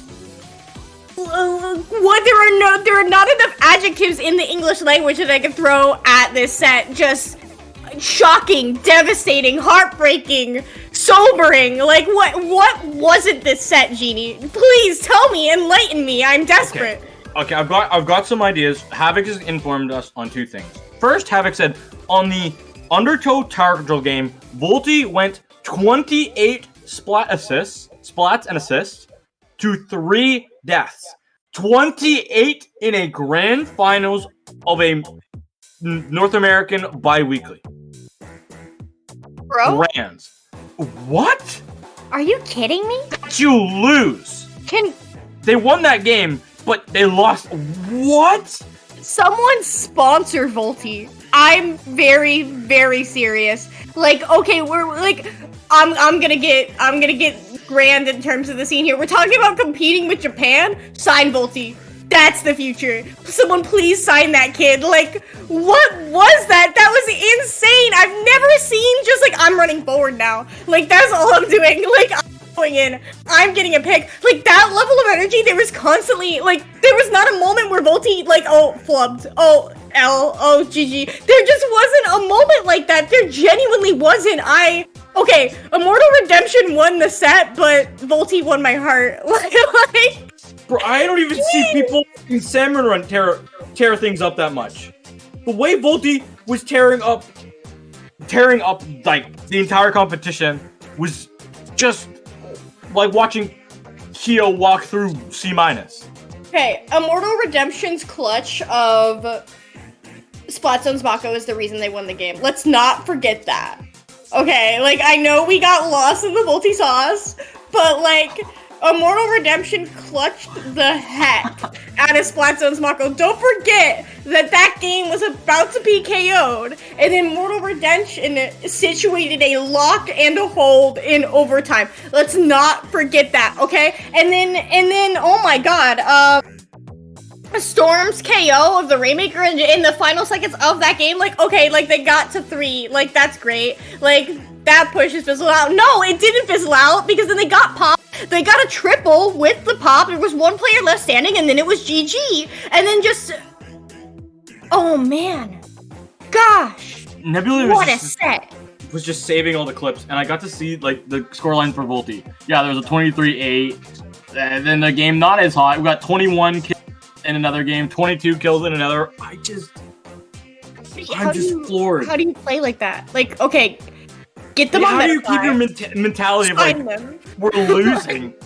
But like I gotta shout out the rest of the team for being able to paint them out, because your Carbon can't do that if they have no space. That's true. The amount of time that Volti had to not ever worry about what was in front of them, because the splashes and the machine had just painted it, and the crab tanks. I think back to the Brinewater game where Volti snuck around and got 3 off the opening, because 2 crab tanks popped 3 Explo like big bomb shots, and painted just enough that Volti could slide all the way up, all the way into the spawn, and get 3. Those were the team plays that we didn't see. But carried by the breath of the crabs, right? Like you have that team play so you can have your superstar, right? Like the Otters, like, I know we made jokes about Volti and the splashes, but genuinely, like, where are the Otters going to go? I can't wait to see them at 20XX next month. I can't wait to see what they do in the future. Bro, listen. Next week! Come on, Scout! Bro, listen! You expect me to remember what day it is after that set? Oh, true. Oh, true. Bro? Yeah. Cut me some slack, alright? Slack. I'm given. Slack, great on the Tetris. On the side of Immortal Redemption, the reef slides, despite the fact that they were always canceled, they always generated space. There was always like I'm going forward with this, and like the team followed up on those reef slides. So yeah, cut me some slack. I'm generating space, genie. Well, I know I'm seeing Stormhill. They're taking a map. They won, so that means it's probably time for us to wrap up our blocks here, Scap. And I know, are we doing Triton? I know on here on Dapple, I'll shout out the calendar. Afternoon, 1 p.m. EST start. Paddling pool. That's the EU tournament, the weekly on the 8th, the 10th. 2 p.m. start for Triton. Neb, hit us with the calendar. Are we doing Triton? Friday? When Friday? 4 p.m. our time is when we start. Which Friday? The 10th. The 10th? I can make that work. Yeah. Alright, so then Skip and I will be here for second block of a Triton Cup. The tournament actually starts at 2. And then Saturday, we have 20XX, that's the 11th. 1 p.m. start. Those are the group Swiss. Group round, sorry, not group Swiss, group stage. And then day 2, all the brackets are on Sunday. That's a 1 p.m. start. And Skep and I will be doing grants. Oh my god. Where can the people find you, Skep? Hi, my name is Skepidillions. You can find me passed out after that set, but you can also find me on Twitter, Twitch, and TikTok. Skepidillions, as I think was seen on screen. I don't know, I was kind of lost in the sauce. Yeah, what about you, Genie?